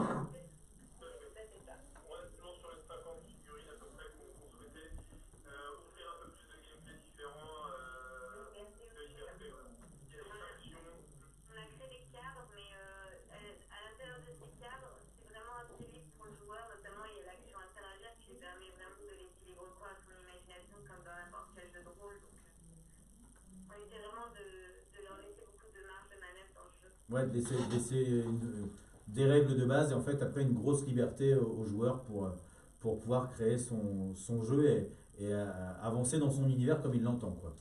Exactement. Et si possible, qui crée ses propres aventures, donc aussi des nouveautés de Kickstarter. On offre aux joueurs des créatifs kits qui permettra qu'ils puissent créer eux-mêmes des scénarios avec les plateaux et toutes les cartes qu'on a fait et notamment créer leurs propres nouvelles cartes, voire leurs nouveaux héros.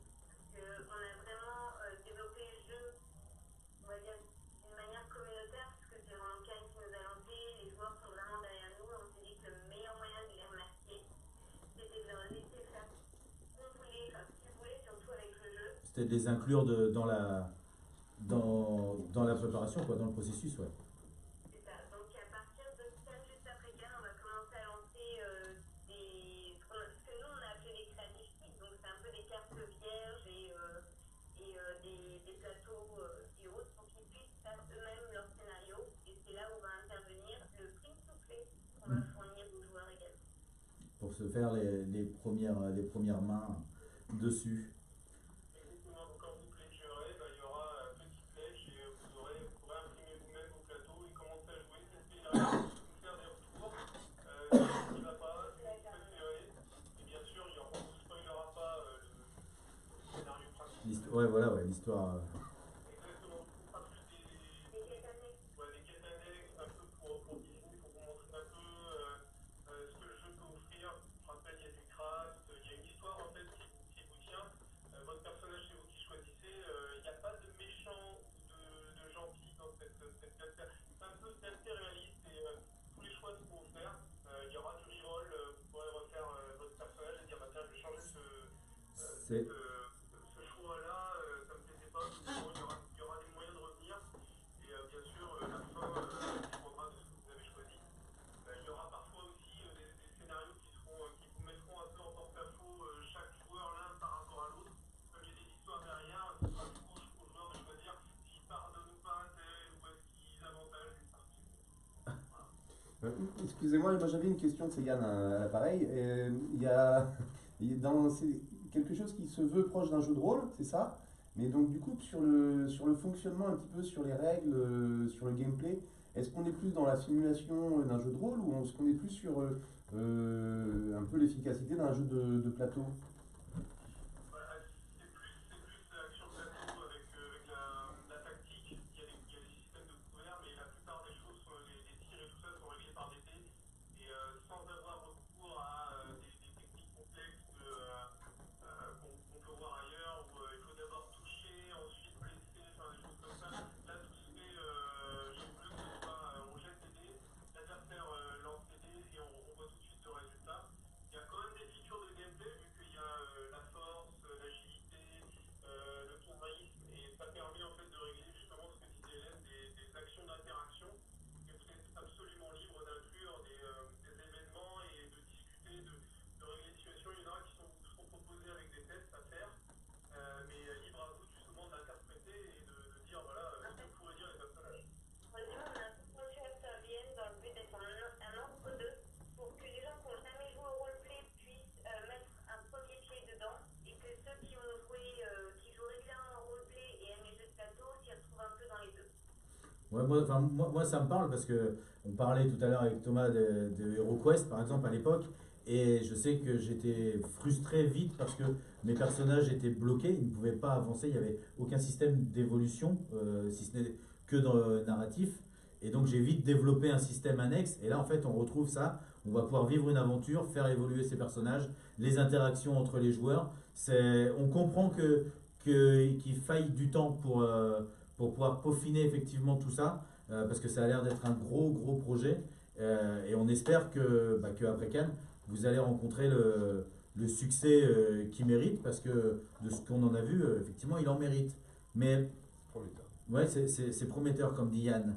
Mais on peut déjà dire que, enfin, on peut déjà noter la surprise, parce que vous êtes, on a dit, une jeune maison d'édition.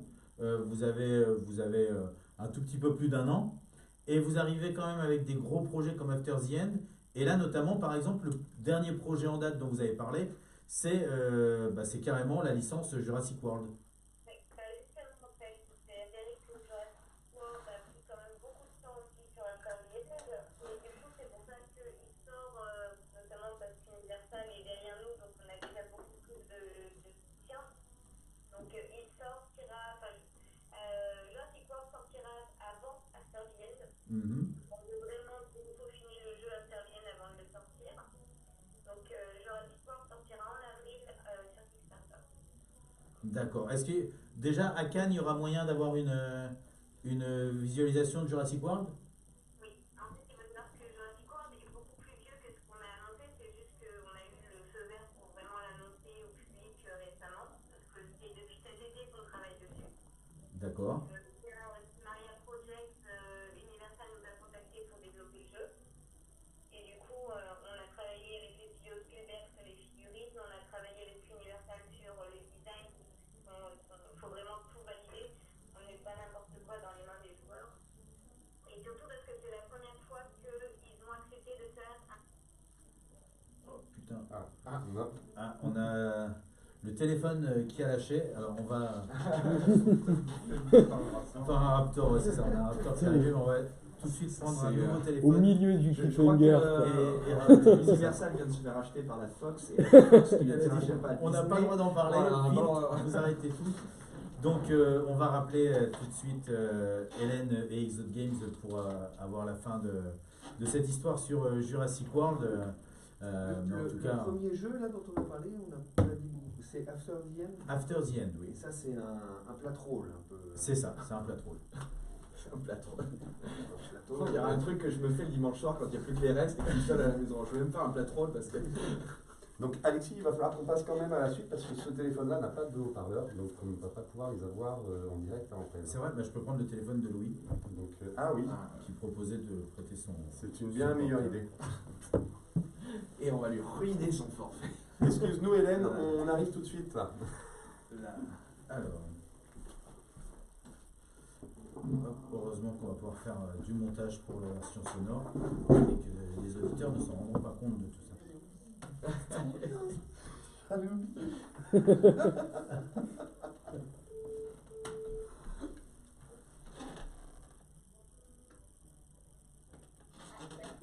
Oui, ça a coupé, on a la batterie du téléphone qui a lâché, mais du coup j'ai pris un nouveau téléphone qui ne lâchera pas. Donc je m'excuse, je suis désolé d'avoir eu cette impression de te raccrocher au nez, mais ce n'était pas le cas. Donc si tu veux bien, on va reprendre. On était en train de parler donc de Jurassic World.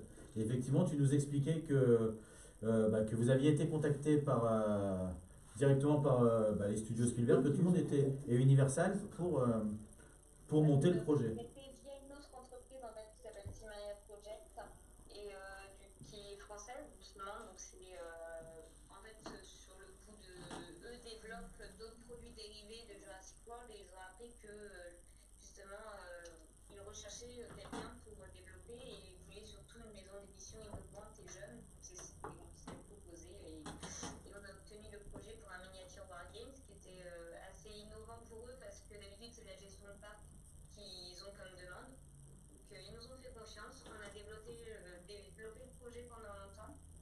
Et là pour la première fois à Cannes, on vous le présente avec des prototypes jouables, avec des visuels et surtout avec des gros sacs de goodies pour tout le monde, parce qu'Universal est généreux. Donc tout le monde pourra avoir quelque chose ou malheureusement après on a des très très gros sacs mais en quantité limitée. Donc mais on a beaucoup de posters, de pins, de mugs pour tout le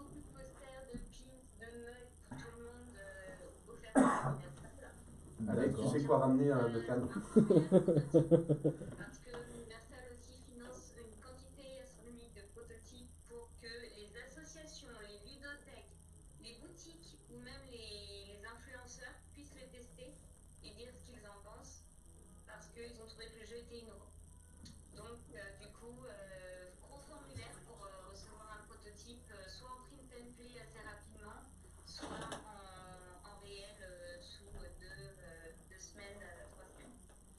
D'accord, effectivement, ça laisse présager du bon pour tout ça. Le type de jeu, parce que ouais, nous on connaissait beaucoup de jeux, tu le disais, sur de la gestion de parc, quand on parle de dinosaures, ou alors après on était sur du jeu comme Raptor, de l'affrontement entre scientifiques et dinosaures, mais peu de miniatures en fait. Là, ça va être quoi un peu le principe de jeu? Je vais laisser Antonin expliquer parce que c'est lui qui a créé le gameplay également et Ok. il a décidé de faire un gameplay aussi innovant. En fait, pour vous expliquer, c'est que je me suis déjà mis une barrière, c'est-à-dire que, comme beaucoup de monde, je joue à des jeux de licence britanniques qui commencent par G et W. Et je m'étais dit, qu'est-ce qu'on n'essaierait pas de faire un jeu sans dés? Et on joue avec pas mal de potes à des gros jeux aussi de deck building, Mhm. pareil, une société FFG notamment. Et on s'est dit qu'il y aurait un réel intérêt pour les joueurs experts de faire du deck building et en fait, pourquoi pas l'amener sur un jeu de figurines. Donc en fait, ce qui se passe, c'est qu'on va incarner les dinosaures et aussi il y aura des humains, voilà, il y a les herbivores, les carnivores, chacun a un gameplay différent et ça se passe assez facilement, c'est de la programmation. Donc D'accord. en fait, vous avez votre plateau avec votre unité et vous allez choisir, il y a un deck de cartes action. Donc vous buildez avant la partie et tout le jeu, ça va être de deviner un peu les actions de votre adversaire. Il y a un système d'initiative sur lequel qui va guider un peu qui place en premier sa carte et c'est de deviner en fonction de la position sur un plateau avec des hexagones, en fonction des déplacements. Chaque dinosaure a des déplacements plus rapides ou pas, les raptors peuvent se séparer. Le Triceratops, par exemple, a moins de vitesse, mais il a un terrible coup de queue, il faut faire attention, ou il peut carrément charger et vous empaler. Donc tous les techniques, c'est d'enchaîner des défenses, des attaques. Ça se fait assez de façon sans tour, on va dire. Vous placez les cartes et il y a une petite programmation d'une carte avant. Vous avez une carte de rame et vous piochez à chaque tour comme ça des cartes. Et pour régler le système, quand il y a des égalités ou pas, en fait, il y a un deck de cartes héros. Donc qui est lié avec le héros que vous avez choisi. C'est comme on construit son armée, on a des points d'armée. D'accord. Et en fait, en fonction des dinosaures, en fonction de l'équilibrage, on vient ajouter des héros qui ont des archétypes. Donc on peut avoir un Alan Grant qui est plutôt typé scholar, c'est-à-dire l'étude, c'est universitaire. Donc lui, il va Mhm. avoir des avantages. S'il observe les dinosaures, il va vous permettre de regarder les cartes de l'adversaire avant même qu'elles soient jouées, des choses comme ça. Il y a évidemment Wayne Grady, hein, le badass de service, avec un archétype aventurier, tracker, bon combat. Et en fait, ça va vous permettre de vraiment aussi de construire comme un type de jeu où il y a des factions. Donc les archétypes vont donner un certain choix de cartes de héros factions. Et en fait, le but à jouer là-dedans, c'est que vous êtes le réalisateur d'un film Jurassic Park avec vos potes en face. Et en fait, avec vos cartes héros et vos cartes action, vous allez définir ce qui se passe dans la partie. Et les cartes héros, ce sera des moments iconiques, par exemple un sauvetage héroïque, une esquive de Wayne Grady sur une attaque d'un raptor, ou essayer de calmer un raptor. Il y aura des systèmes de peur aussi. Il faudra gérer la peur de son dinosaure qui peut vous poser des problématiques où il peut s'enfuir. Vous pouvez aussi choisir de Donc, jouer une carte de peur pour tromper votre adversaire. donc en fait, ouais, il y a une grosse rejouabilité, parce qu'on l'a compris, puisque suivant le dinosaure qu'on va incarner ou le type de dinosaure, on ne va pas jouer de la même façon. On peut en plus l'agrémenter par des héros différents, donc ça crée tout ça de la rejouabilité. Et comme tu disais, c'est un peu une guerre de scénaristes où en fait c'est à celui qui aura la meilleure scène à mettre en place, quoi. Exactement, les cartes vont t'aider comme dans certains jeux maintenant, il y a deux utilisations de cartes. Souvent, on peut consommer la carte pour améliorer le résultat d'un test d'attaque, par exemple. Mais aussi, on peut utiliser son effet principal, qui fait un effet plutôt scénaristique et qui va permettre de faire une action spéciale, de changer les cartes, d'inverser, voilà, des choses comme ça. C'est assez intéressant et on a fait des tests et les gens plutôt réceptifs sur le point. On est en train de peaufiner, mais vraiment il y a un aspect les raptors. On sent vraiment la détresse de l'animal qui essaie de tourner, mais les raptors sont toujours dessus. Il y a un système où les raptors essaient de s'accrocher pour lui infliger des dégâts, mais en jouant la bonne carte, on peut augmenter sa force et désagripper les animaux. Donc c'est ça qu'on a proposé. En fait, le but c'est que on est notre héros et plusieurs autres dinosaures. On puisse jouer comme ça à chaque tour. Ça se joue bien en one-to-one, mais il y a aussi une escouade, bon après pas 10 000 dinosaures, mais un bon 4-5, et on peut même jouer avec ses potes en disant ok moi j'en prends un ou deux, moi j'en prends deux, et il y a des missions qui sont scénarisées avec des objectifs spécifiques. Il n'y a pas forcément wipe the board, tuer tout le monde, parfois il faudra un peu ralentir le jeu, utiliser des archétypes, il y aura pas que des archétypes, on pourra même avoir des Ian Malcolm qui peut justement dompter un peu l'adversaire. Et il y aura des missions évidemment pour ceux qui préfèrent le voir game pur, juste la baston entre vous. D'accord, eh ben, écoute, nous on a hâte de venir voir ça en tout cas à Cannes. On a déjà vu que en à peine un an, vous aviez les épaules solides et au moins les idées neuves effectivement. Donc on vous souhaite énormément de réussite avec tous ces projets, que ce soit avec After the End ou Jurassic World. Et puis bah, moi je vous dis à très très vite, puisque je passerai à Cannes. Si vous pouviez me mettre un mug de côté, comme je collectionne les mugs. 3. 5, 6 même. Bon, bah, merci beaucoup en tout cas pour toutes ces précisions, et je vous souhaite une très très bonne fin de soirée, on l'espère, à l'écoute de l'émission. À bientôt. Pas de soucis, merci, bon live, à bientôt. À bientôt. Alors, je sais pas si c'est le bon moment ou le mauvais moment. Je voulais juste savoir s'il y a un deck building sans les dés, comme ils ont dit. Est-ce que c'est un deck building? Si, c'était le bon moment. Ouais, d'accord. C'est le moment où on coupe là aussi, c'est ça? C'est D'accord, ça. ce sera De coupé toute au façon, tu montage. te démerdes toi, avec la partie sonore, c'est ton truc. Non, mais effectivement, Exode Games en un an, parce que à Cannes l'année dernière, ils étaient venus pour présenter After the End, mais effectivement, ils n'étaient pas encore connus. Ça veut dire que c'est comme certaines maisons d'édition qui arrivent avec un gros projet, et puis bah, malheureusement, on en a vu et les projets ne vont pas au bout. Et là, un an plus tard, ils sont toujours là. Ils ont réussi à sortir des jeux, notamment des Goblinades d'Arthur Viennot. Oui, Ou, mais qui n'est pas représentatif de. C'est un petit jeu vraiment par rapport à ce que là Oui. ils vont envoyer. Ça reste un tout petit jeu. C'est ça, mais ça montre aussi leur détermination à faire de tout, à faire aussi bien du gros jeu que du petit jeu. Ils sont à l'aise un petit peu partout, donc on espère que tout pourra aller au bout, parce que ça le mérite. Que ce soit plutôt novateur, ça tisse plutôt la façon dont ils présentent le jeu, Complètement. le côté scénaristique, Ouais. monter ça, moi ça m'intéresse, ça m'interpelle en tout cas. Autant Cannes, c'est dans une semaine, ils ont Universal et tout, et ils sont rien du tout, ça se trouve. Ils sont là près. Ouais, on a fini les. Ouais, c'est vrai. Là, ils sont en train de finir de peindre les mugs. On finit. En même temps, ils ont que dalle et ils sont là avec On ira des anxiolytiques, des trucs comme ça à fond, quoi. On ira faire un live vidéo là-bas pour montrer que tu as bien tort, Damien. Là, on va se tourner vers Talbot, parce que tout à l'heure, C'est Thomas, mon tour. oui, tu nous as parlé un petit peu de ton univers de Milvaux, tu nous as parlé de tes axes un petit peu dans l'univers, et tu disais à Talbot, j'espère que je n'empiète pas sur ta chronique, mais on va le savoir tout de suite. Mais peu importe, on va dialoguer et puis on va digresser. Donc effectivement, moi je suis venu pour vous parler de Milvaux, c'est l'univers imaginé et développé par Thomas, notre invité, parce que j'ai la chance de m'y plonger une fois par mois. Donc je change d'habit, je mets des vieux habits de vagabond, bah oui voilà très bien, tout à fait, et je me plonge dans les forêts désenchantées de Milvaux.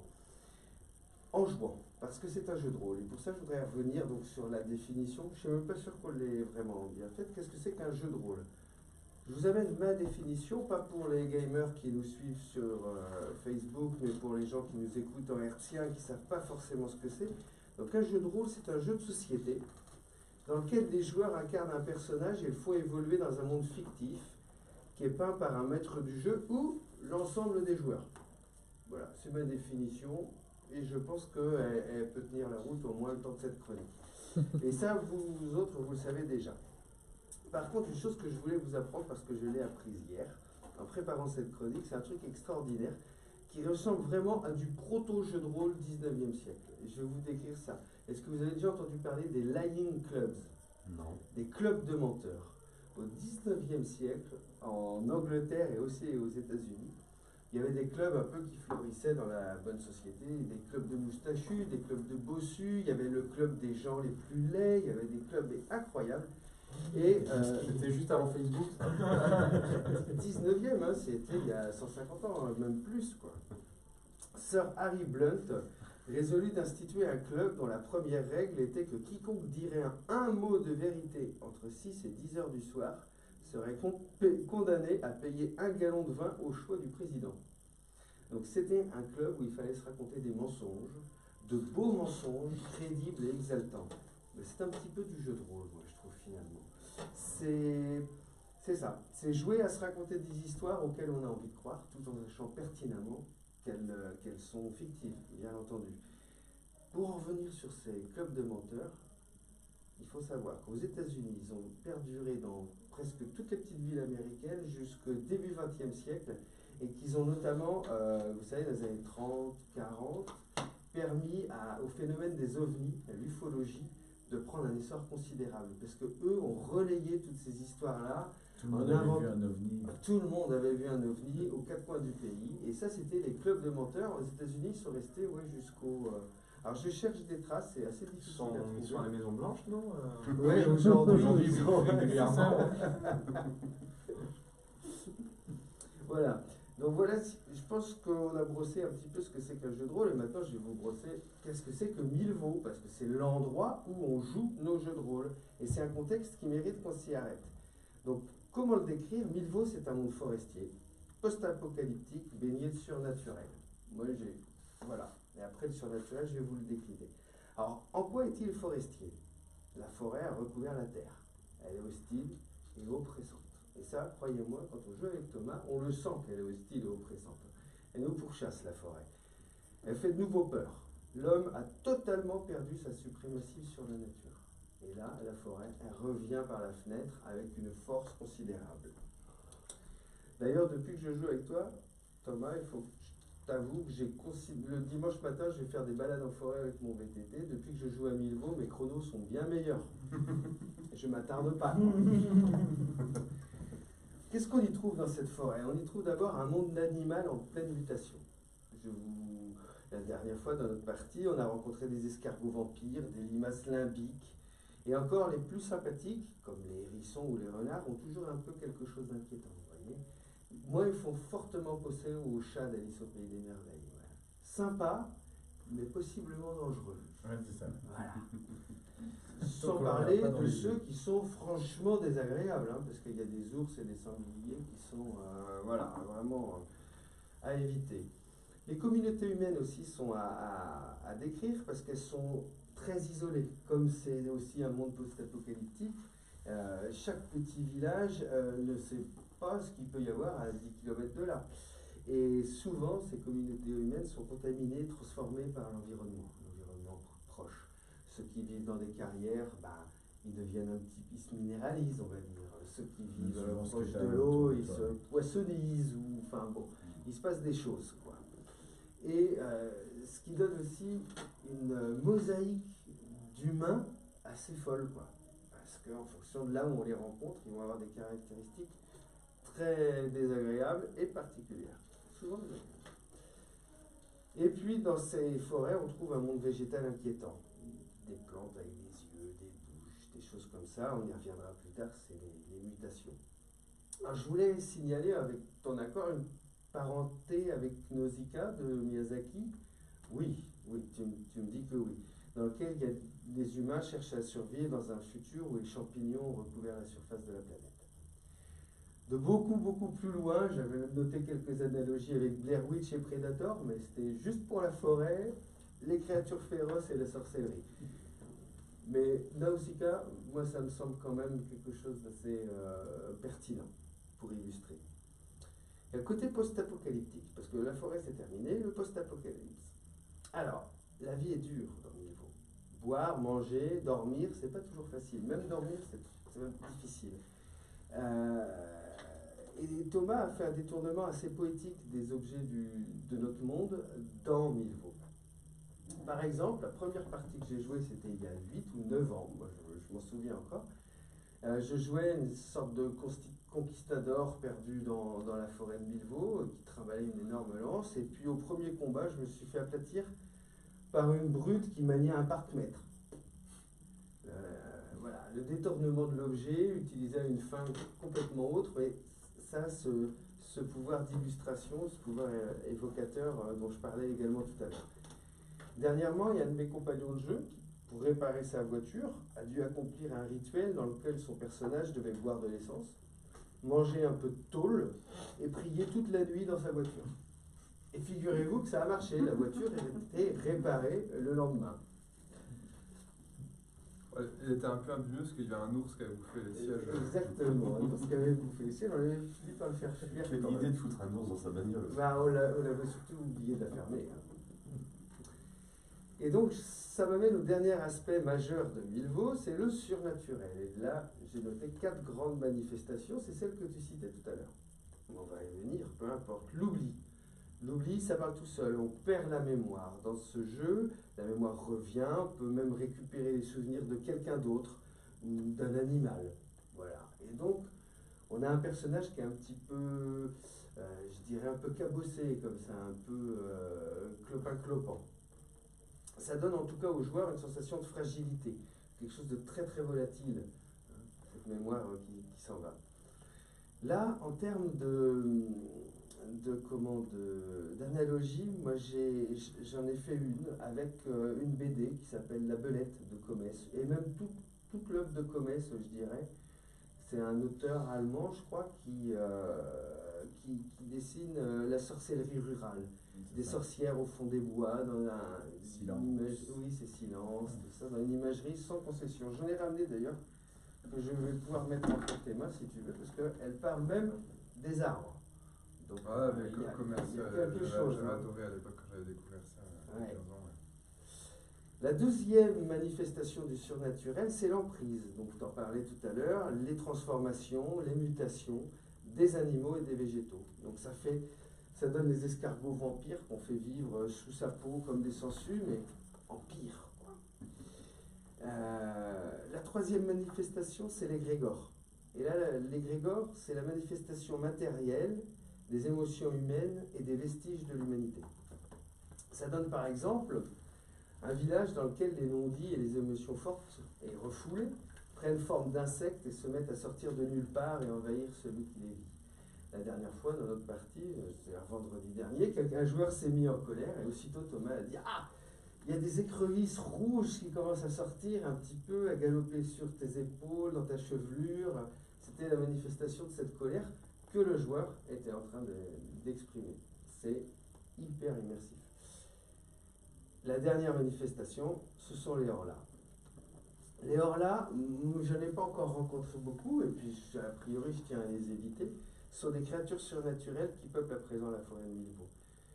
Bien entendu, elles sont généralement malfaisantes, malveillantes, me semble-t-il, ou au minimum elles proposent une aide coûteuse, quoi. Il y a toujours un... Ouais, puis surtout, tu peux jamais comprendre leur motivation, c'est un peu comme des extraterrestres, c'est-à-dire qu'ils ont des modes de pensée, des modes de métabolisme, de prédation nous sont complètement aliens, quoi. Ouais, ils ont leurs propres intérêts qui ne sont pas ceux des hommes. Elles ont un petit côté Lovecraftien, c'était en ça, hein, elles suivent une autre logique que celle des humains, bien que le mot évoque la nouvelle de Maupassant, le Horla. Voilà. C'est sur ces Horla que je fais mon petit portrait de Milvaux, l'univers ludique de Thomas, et c'est l'occasion de te remercier de m'y emmener de temps en temps. Merci beaucoup Talbot pour ta présentation. Effectivement, on a bien ressenti le côté un peu immersif et un peu dérangeant de l'univers. Ça veut dire qu'effectivement, comme tu le disais, le dimanche, quand on fait une balade en forêt actuellement, on regarde les arbres et on se dit tiens, il y a peut-être des champignons au pied de l'arbre. Et bien là, on comprend le côté un petit peu merde, il y a encore un arbre, il y a encore un champignon. Oh, il va falloir faire abstraction. Est-ce que tu as vu le film, un film qui est sorti sur Netflix. il y a pas Annihilation, longtemps. c'était ma question. Annihilation, voilà, c'est Voilà, ça. c'était exactement la question que j'avais. Non, Et, je connais pas du tout. Tu connais pas parce que du coup quelque part ça me rappelle aussi ton univers. C'est là il se passe une sorte de singularité, je sais pas trop quoi, et sauf que ça prend de plus en plus de place, ça recouvre de plus en plus une zone de plus en plus large, et donc ils envoient une équipe, donc c'est l'armée tout ça, ils envoient une première équipe qui ne revient pas, donc ils forment une deuxième équipe pour aller voir ce qui est devenu la première équipe, et là on suit l'aventure de la deuxième équipe qui retrace donc le chemin et qui arrive au contact d'une nature, mais en pleine mutation.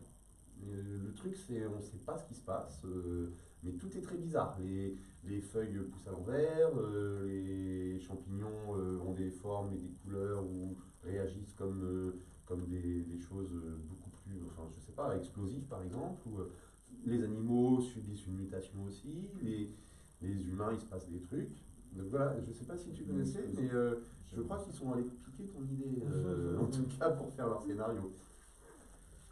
C'est marqué librement inspiré. Ouais, non, bah, après, l'apocalypse végétale, il y a plein d'exemples. Par exemple, tu as le roman Darwinia, où ça se passe, je crois, de mémoire, au début du XXe siècle, hein, au début.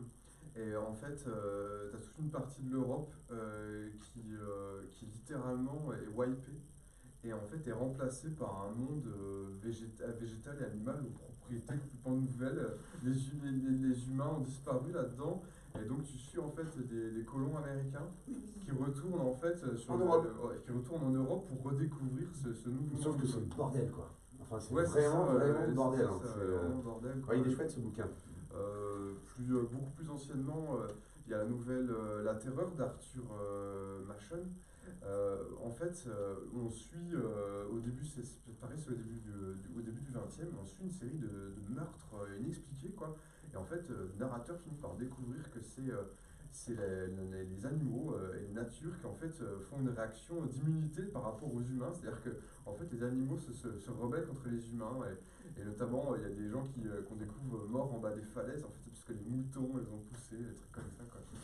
Mais en fait, là, il y a tout le côté oppressant de la, on va dire, du côté un petit peu sorcellerie, mais dès la base, dès que la nature est omniprésente, on parlait la dernière fois de l'expédition perdue, par exemple.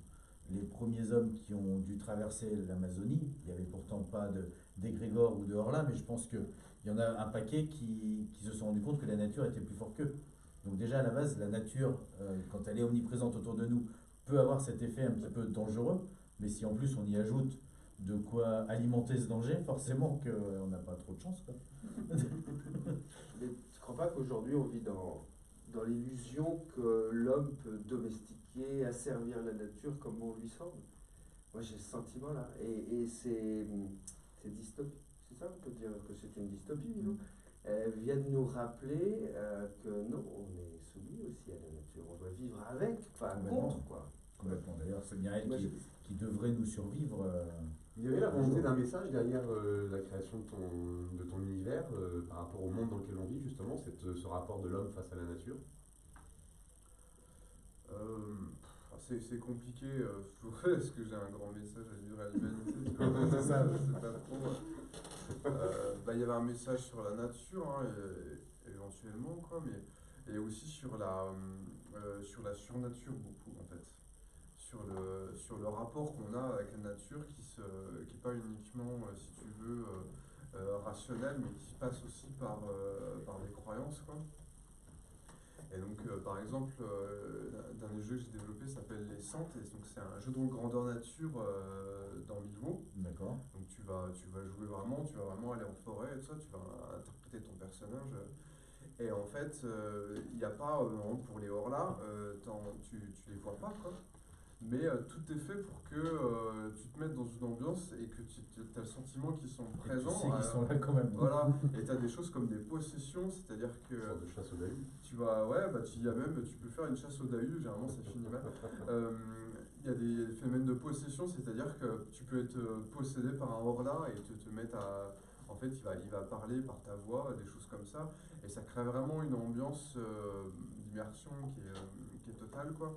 Donc ouais, c'était bon. De toute façon, c'est vraiment revoir notre rapport à la nature, que ce soit d'un point de vue, tu vois, un peu biologiste, scientiste et tout, technologique, mais aussi d'un point de vue plus spirituel, quoi, si tu veux, un point de vue des croyances, des peurs, des superstitions. Alors justement, on va voir avec toi toutes les différentes manières d'aborder cette nature, tout ce que tu as pu en tirer en nouveautés et on va dire en différents chemins. Mais juste avant, il va y avoir la troisième pause musicale de l'émission. Il faut penser à tous nos auditeurs qui sont dans leur voiture et qui ne connaissent rien au jeu de rôle et qui se disent vite un peu de musique pour mes oreilles. Un peu de gros, là. Et ben, on va s'écouter le groupe REM qui va nous chanter The Outsider en l'honneur du site de notre invité.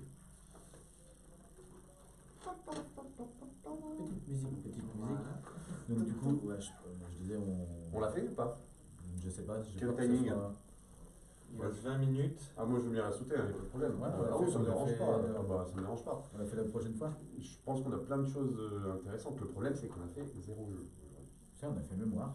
Ouais, mais en même temps, on a parlé After the End, on a parlé Jurassic World, on Y a a pas parlé de des problème. Goblinades, on a parlé Milvaux. Ah non, mais carrément. Donc, Après, moi, on a Thomas sous la main. Non, mais c'est pour ça. parfait, quoi. Si, Tu on peux fait la prochaine fois. quand même l'annoncer pour la prochaine fois, enfin refaire un retour dessus, Parce qu'on l'a annoncé parce en que début. ça reste aussi dans le thème de l'émission, enfin Oui. de la nature, de tout ça. Voilà, juste. C'est vrai, quelque part, ouais, c'est- Combien de temps tu penses ta chronique? Parce que sinon, 38, en 5 minutes, je peux la faire. Hein. bon, bah, on l'a fait comme ça. En Parce 5 que c'est minutes, vrai je que la c'est fais. un rapport. Et elle a été annoncée en début. Ouais. Allez, on désannonce. Ok. C'est reparti. C'était REM qui nous ont chanté The Outsiders. Toujours dans des luttes et des plumes, on enchaîne maintenant la dernière partie de l'émission. Alors, vous l'avez compris, hein, on est dans la création de monde, la création d'univers, notamment avec Thomas Munier qui nous a parlé de sa création de Milvaux. Ce monde pris par les forces de la forêt, les forces de la nature. Et Yann va nous parler d'un jeu, justement, puisque c'est un jeu où on va peut-être pouvoir aussi créer des mondes. Alors ce soir, je vais vous parler de Planète. Planète, c'est un jeu qui est sorti il n'y a pas très longtemps, moins d'une année, et c'est un jeu de Urtis Sulinkas. On le connaît pour Emorito, par exemple, qui est un jeu pour enfants. C'est illustré par Sabrina Miramon. Elle a travaillé pour Photosynthesis, par exemple, qui est un très beau jeu aussi. C'est un jeu édité par Bleu Orange et c'est distribué par BlackRock. C'est pour de 2 à 4 joueurs à partir de 8 ans, pour des parties d'une demi-heure. Donc en une demi-heure, qu'est-ce qu'on va pouvoir faire? Eh bien, on va pouvoir construire un monde, carrément une planète. Donc le but du jeu, là on est dans un jeu de placement de tuiles en fait, et on va devoir poser des petites magnètes comme ça sur cet objet qui représente une planète, et ainsi on va pouvoir constituer son monde. Alors comment exactement ça se passe? Alors on va poser devant nous plusieurs petites tuiles, plusieurs petits tas de tuiles qui représentent les océans, la terre, les montagnes, le désert, la forêt, la banquise. Donc on va pouvoir avoir un choix comme ça parmi quelques éléments. On va à tour de rôle choisir un des éléments que l'on va placer sur sa planète. Et donc arrivé au 3e ou 4e tour, on va pouvoir commencer à peupler sa planète d'animaux. Et pour ça, il va falloir remplir des conditions. Alors par exemple, sur cette carte, pour pouvoir peupler ma planète d'un chamois, c'est celui qui aura le plus de terre à côté d'une banquise. Et donc celui qui remplit cette condition-là va pouvoir gagner cette carte. Bon, bah, si t'as un seul chamois sur ta planète, ça va être chaud pour les générations à venir. Ça représente en fait une espèce. C'est ta carte pour toute une espèce. Et donc, on va dire qu'elle va être pérenne sur ta planète. Il en faut plus parce qu'un couple, imagine, tu tombes sur le seul chamois homosexuel. Après, on va pouvoir du coup essayer d'avoir plus d'animaux que les autres pour marquer plus de points effectivement au cours de la partie. Alors comment on marque des points? En récoltant des animaux que l'on va pouvoir mettre sur cette planète et en réunissant un maximum de conditions. On a aussi en début de partie un objectif secret qui nous appartient et qui va nous donner un type de terrain à avoir majoritairement sur sa planète. Plus que Pardon. les autres. Donc, si on a 5 tuiles de la banquise et que je dois avoir des tuiles banquise, on va marquer un nombre de points. Si j'en ai 10, je vais marquer plus de points, 15, beaucoup plus de points, etc. Ce qui va nous donner comme ça une façon de marquer des points avec un élément privilégié. Et ensuite, on va avoir sur le plateau de jeu, donc c'est des cartes, on va pouvoir visualiser un petit peu les types de terrain qu'il va nous falloir pour pouvoir aller chercher les animaux plus tard dans le jeu.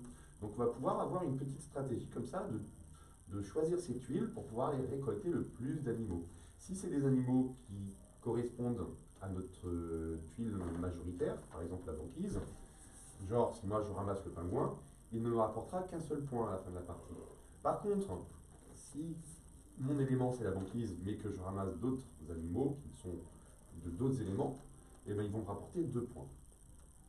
Donc il y a une histoire de être majoritaire dans ces éléments, mais finalement pouvoir aussi diversifier suffisamment pour pouvoir accueillir le plus d'animaux sur sa planète.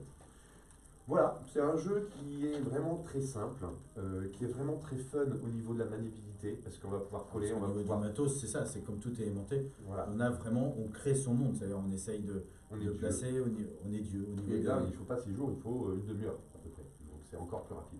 C'est Ouais, mais beaucoup ça plus c'est efficace. parce que tu as l'impression qu'à l'échelle divine, une demi-heure en fait c'est 6 jours à l'échelle humaine. C'est ça, peut-être. Et puis peut-être que le boulot avait déjà été fait avant, maintenant c'est plus facile. C'est ça.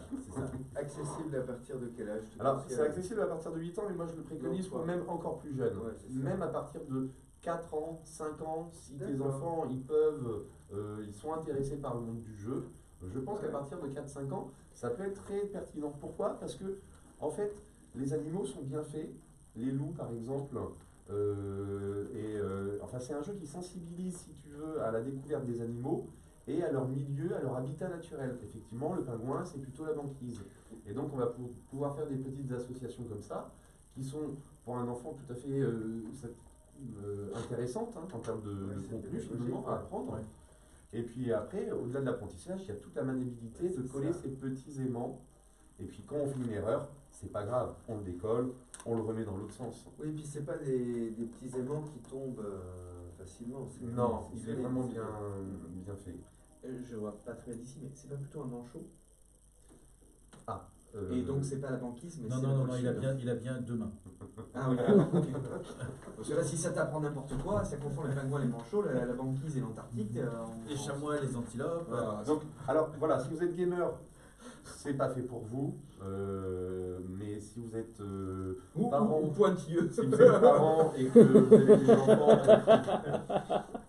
Mais avec qui chiant, vous quoi. voulez jouer, et ben vraiment, moi je vous le conseille parce qu'il est vraiment très facile, très simple à prendre en main et puis très accessible pour les enfants. Et très très joli. Enfin moi je Et le très trouve beau. vraiment Et très beau.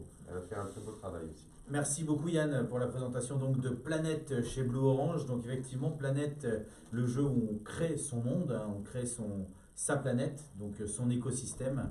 Voilà, contrairement à Milvaux où là il n'y en a qu'un, hein, c'est la forêt. Il est là sur Terre. En Milvaux, c'est Mais non, l'écosystème justement, qui il y te a crée plein de finalement. systèmes. Non mais oui parce que justement Il y a mais, une dizaine. mais avec cette forêt ça a permis de faire plein de divergences puisque tu as combien de spin-off de Milvaux en fait de parties de jeux différents que tu peux faire. Je t'avoue que je les compte plus trop, mais je dirais grosso modo qu'il y en a eu 20 faits par mois, une vingtaine. Alors après, dedans, il y a des nano-jeux, des trucs qui Oui. dans une page, mais bon, il y a aussi des choses un peu plus charnues, quoi. Et il y a à peu près, pareil, une vingtaine de jeux créés par la communauté, quoi. Et donc, du coup, tu voulais que je t'en présente Ouais. quelques-uns, hein Bah oui s'il te plaît. Ouais. Non. Et du coup, il y a une Forenza qu'on vous a expliqué, qu'on Oui. vous a montré tout à l'heure, donc qui est plutôt pour faire Qui va être très narratif. épique et dramatique. Il y a Odyssea, hop, je laisse. Donc Odyssea, en fait, on revit l'Odyssée d'Homère, donc le voyage d'Ulysse à travers la mer Méditerranée, mais donc décalqué façon Milvaux, quoi. Donc ça va devenir en fait la. C'est déjà pas mal barré déjà dans l'histoire de Oui, base. oui. C'est-à-dire qu'en gros, Ulysse il doit rentrer à Ithaque avant que la forêt ait recouvert toute la mer. Ça se passe comme ça, et c'est un jeu de rôle très dramatique hein, pour le coup. Ouais. L'autoroute des larmes, c'est un scénario-jeu qui se passe au Canada, en Colombie-Britannique, de nos jours en fait. Et c'est autour malheureusement d'un fait divers qui est réel, hein, qui est la disparition d'un grand nombre d'autostoppeurs et d'autostoppeuses d'origine des natifs en fait, hein, des Amérindiens. Et donc ça se passe dans une Colombie-Britannique littéralement envahie par la forêt, avec juste cette autoroute qui traverse la forêt quoi, et qui est en fait dangereuse, quoi. C'est bien inquiétant tout ça quand même, hein. C'est flippant même. Alors il y a 1000 veaux au seuil de la folie. Alors ce jeu de rôle-là, il a plusieurs particularités. Déjà parce que du coup ça a été fait par la communauté. Il y a des textes de moi qui sont repris, mais clairement je suis pas du tout l'auteur principal. Et donc ça a été fait aux éditions Stella Maris. Et l'avantage de ce jeu-là, 1000 veaux au seuil de la folie, c'est qu'il y a toute une campagne en fait. Donc on peut vivre toute une aventure qui se suit en fait et qui permet de traverser tout le continent. D'accord. De 2000 veaux, donc un petit peu explorer quoi. Tiens, je vais te montrer celui-là. Donc là, Marche-Branche. Alors la particularité de Marche-Branche en fait, c'est que c'est plus poétique. On joue des aventures initiatiques dans un monde de forêt en clair-obscur et en fait on décale dans du médiéval fantastique. C'est un médiéval fantastique un peu à la Miyazaki, donc Princesse Mononoke, Voyage de Chihiro, des choses comme ça quoi. Donc quelque chose de beaucoup plus poétique mais avec une note sombre. Et là tu as ajouté des cartes. Ouais, parce qu'en fait il y a un tarot, le tarot de Marseille est très très important. Et parce qu'en fait dans le monde de Marche-Branche, les tarots contiennent des souvenirs. Et donc les héros et les héroïnes de Marche-Branche en fait sont à la recherche de leurs souvenirs perdus qui sont contenus dans des cartes de tarot qu'ils vont essayer de récupérer quoi. Donc ils doivent trouver la bonne carte. Ouais, tout à fait, ouais. Donc des formats un peu particuliers, donc j'ai évoqué les Centres, hein, qui est En grandeur nature. en grandeur nature. Il y a Magnéto Milvaux qui est un jeu de rôle. Alors tu peux appeler ça du grandeur nature que tu peux faire en forêt, mais tu n'es pas obligé. C'est un jeu de rôle magnéto en fait. C'est-à-dire qu'il faut avoir un magnéto. Et en fait, tu vas enregistrer un témoignage de toi en train de te promener dans la forêt de Milvaux avec tous les trucs qui peuvent arriver. Tu peux rajouter des effets sonores, tu peux le faire tout seul ou à plusieurs et tout. Tu peux même faire tes espèces de petits radio Milvaux quoi. En développement, alors c'est tout récent, mais vous pouvez déjà trouver les brouillons sur le site. On n'a pas cité le nom du site. Non, ça allait venir. Ouais. Ok, au cas où on oublie, hein, ça s'appelle outsiderart.blog. Et donc il y a un jeu de rôle qui s'appelle Bois Saul et qui est un jeu de rôle solo. Donc qui fait pour jouer tout seul, tu peux jouer dans ta tête, tu peux aussi jouer en textuel, c'est-à-dire que tu écris, ou alors tu peux aussi le jouer pareil avec un magnéto quoi. Et quand tu développes différentes pistes comme ça, parce que tu as donc ton monde, et à quel moment est-ce que tu te dis, tiens, j'ai envie de lui créer une branche ou de lui créer une ramification?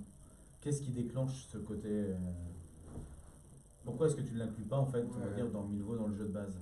Souvent parce qu'il y a une ambiance ou une sous-ambiance qui est pas que j'ai envie de traiter du coup à part. Donc c'est pour ça que ça légitime des traitements à part. Donc ça peut être un changement assez global de paradigme comme Marche-Branche, surtout en fait c'est du médiéval fantastique quoi. Ça peut être carrément des glissements de médias, parce que j'ai parlé du jeu de rôle grandeur nature, du jeu de rôle solo, du jeu de rôle textuel. Donc il y a des forêts mentales Parce que ça en peut venir textuel quoi. du support en fait qui va être voilà, utilisé. c'est ça, ouais. J'ai des projets aussi, je voudrais faire du jeu de cartes narratif, donc plus aller vers les jeux de société, mais en gardant ce côté quand même que ça raconte des histoires tout en ayant un petit peu Comme il était une fois, mais en plus. Ouais, une espèce de deck building avec un côté tactique, quoi, mais avec quand même le côté narratif présent. Ouais. Et je voudrais faire du jeu dont vous êtes le héros aussi, et puis bon, pourquoi pas à l'avenir du jeu vidéo. T'as aussi des. Une bande son. Ouais, c'est ça, il y a au moins un album officiel qui s'appelle Night in the Oui, Woods. parce que je crois qu'on a utilisé des sons quand on a fait une partie direct à la radio. Night in the Woods, c'est par Dino Van Belt, c'est de l'Americana, donc tu sais, la guitare western au coin du feu et tout. Mais en fait, moi j'ai développé toute une série de playlists Bon, il y a eu des musiques inspirées de Milvaux, et même, je vous ferai, il y a un jingle officiel de Milvaux, je vous passe. Et puis j'ai fait une énorme playlist en fait qu'on peut trouver avec 200 albums pour sonoriser du Milvaux. Alors ça, moi, c'est le genre de choses, je trouve ça super intéressant. Enfin, quand c'est en plus, c'est pas un fan qui dit par exemple, ah, moi j'aime cette musique-là, parce que ça, c'est que là, il y a la personne qui l'a créée, qui dit, ça correspond à mon univers. C'est-à-dire que ça colle bien quand je l'écoute à ce que je pense. Et je l'applique pas mal quand je lis des bouquins, enfin, notamment par exemple, Maxime Chatham fait ça, à chaque fois qu'il sort un livre, il dit, quand je l'ai écrit, j'ai écouté telle musique, telle musique, telle musique, et voilà les albums que je vous conseille. Et du coup, j'essaye d'écouter la musique pour me mettre dans l'ambiance dans laquelle il était en fait. Et je trouve ça super intéressant d'avoir ce parti pris. Enfin, moi j'aime beaucoup la musique même pendant le jeu. Donc, La musique, l'enveloppe sonore, c'est le. Comment dire? Il n'y a rien de plus immersif, quoi, puisqu'on est là, elle est presque inconsciente, on l'entend, mais pourtant elle agit. ouais. D'ailleurs, dans Boisseau, là, donc le jeu Milvaux solo, c'est mécanisé puisque en fait, tu fais un roleplay par jour. Et donc, ton roleplay, il va durer 20 minutes, quelque chose comme ça. Et en fait, tu commences, tu tires une musique de la playlist au hasard, et donc ça va te faire ton tapis sonore, et ça va du coup guider ton inspiration. C'est ça qui va te lancer. Par exemple. Ouais, donc en fait, à chaque fois que tu veux créer une nouveauté, en fait, tu pars de ton monde de base dans lequel tu vas juste tirer cette petite ficelle parce qu'il y a un nouveau média, comme tu disais, parce que tu te dis tiens, cette piste-là, on ne l'a pas explorée parce que tu te délocalises, tu dis ça va Des se fois passer aussi, à c'est tel des moment, telle envies de année. gameplay qui sont différentes et qui ne pourraient pas tenir en un seul jeu. Typiquement, Milvaux Sombre, c'est du jeu de rôle d'horreur, c'est du slasher. Grosso modo, il y a un personnage, voire zéro, qui survit à la fin du scénario, alors que Inforenza, c'est épique. Il y a un jeu qui s'appelle Inforenza Minima, et en fait, c'est un jeu cruel où tu dois faire des sacrifices pour obtenir ce que tu veux, donc c'est encore un gameplay différent, et ainsi de suite. Donc souvent, le gameplay aussi justifie la création d'un nouveau jeu. Est-ce que ça a à voir avec sans vouloir barber tout le monde, avec la théorie du système d'Azmatter? Le fait que le système de jeu va induire des sensations de jeu différentes, quoi. Si je lance un dé de 6 ou si je tire une carte, ça ne va pas produire les mêmes sensations de jeu. Ouais, tu vas pas en retirer les mêmes. Ouais. Et en jeu de Émotions. rôle, tu Ouais, peux les émotions. l'étendre même à la création du personnage, à la façon dont tu écris ton scénario, etc., qui vont déterminer un peu des sensations de jeu différentes. Mais quelque part, il y a un petit peu ça aussi dans ta déclinaison. Tu vas produire des sensations de jeu différentes, mais sur un univers qui est le même. Ouais, c'est ça, bah, ça c'est valable. Alors, système de Smatter, c'est pas juste ce qu'on utilise des dés et des cartes, hein, bien sûr. Hein, c'est l'ensemble de l'univers qui est présenté, les mécaniques, enfin, c'est tout un ensemble, parce que par exemple, à chaque jeu, par exemple, l'univers est présenté de façon différente aussi. Tu as des jeux où l'univers est présenté de façon très très détaillée, puis il y en a où c'est juste des petites pistes, ou alors effectivement, comme je l'ai dit, des fois il est complètement décalé.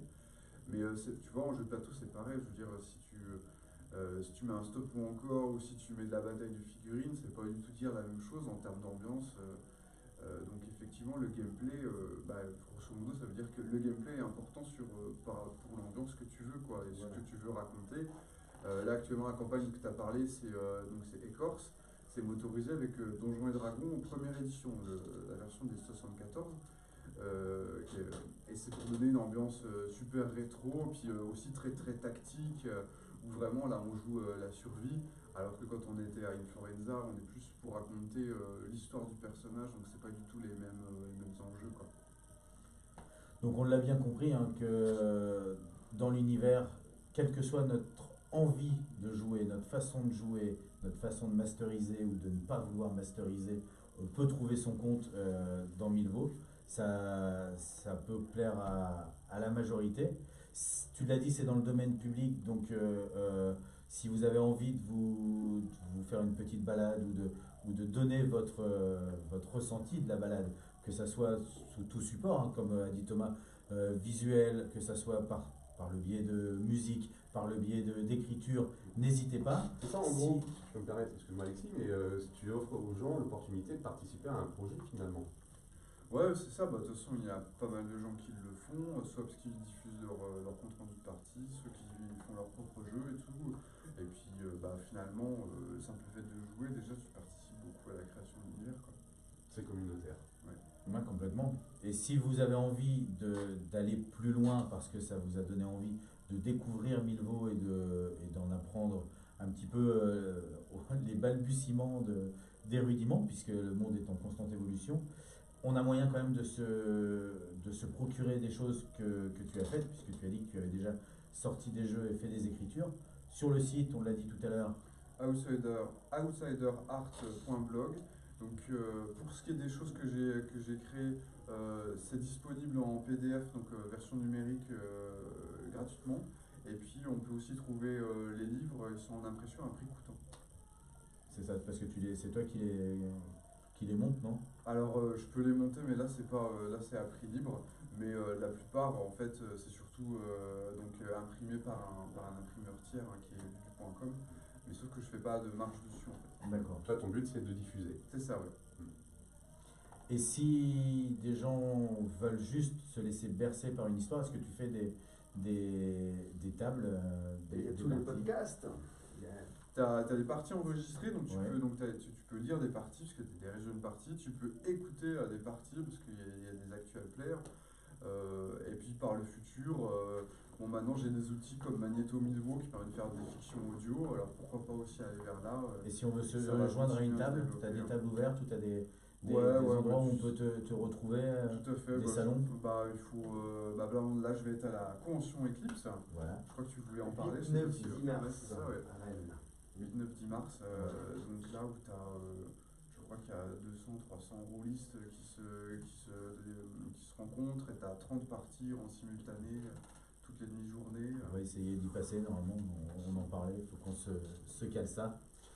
T'as parlé juste vite fait, parce que ça m'intéresse très fortement et sans doute des auditeurs aussi. C'est les stories audio. C'est fait ou c'est en cours, c'est un projet? Il n'y a pas de fiction audio qui sont sorties. Après, comme on est sur les enregistrements de parties, sur des jeux vraiment très narratifs, comme par exemple Inforenza ou encore mieux Inforenza Minima. Inforenza Minima, t'entends pas les mécaniques. Après, tu sais qu'il y a un maître de jeu, c'est un peu particulier, mais il y a toute une campagne qui s'appelle Les Selles de Milvaux qu'on peut écouter. Ça commence déjà beaucoup à ressembler à des fictions audio, mais pourquoi pas effectivement au futur faire des vraies fictions audio. Et sur le site deluxe.com ou sur notre page SoundCloud, vous avez aussi tous les jeux de rôle qu'on fait nous à la radio, et on a fait notamment plusieurs parties avec Thomas. Ça va vous permettre de vous rendre compte. Merci beaucoup Thomas d'être venu nous présenter Milvaux. J'espère qu'en sortant du studio, on va se rendre compte que la technologie existe encore un petit peu, parce qu'il faudra rentrer chez nous. Merci à vous de nous avoir suivis, que ce soit par la vidéo ce soir ou par l'audio pour ceux qui nous écoutent. Nous, on vous dit à dans 15 jours, on vous fait des gros bisous, on vous aime, et voilà. À bientôt. Et on se quitte toujours en musique, et cette fois-ci, on va se quitter avec Queen qui chante Play the Game.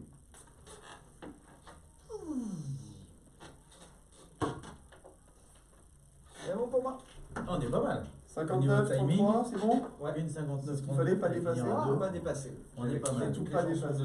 Merci beaucoup à vous de nous avoir suivis ce soir sur la vidéo en direct.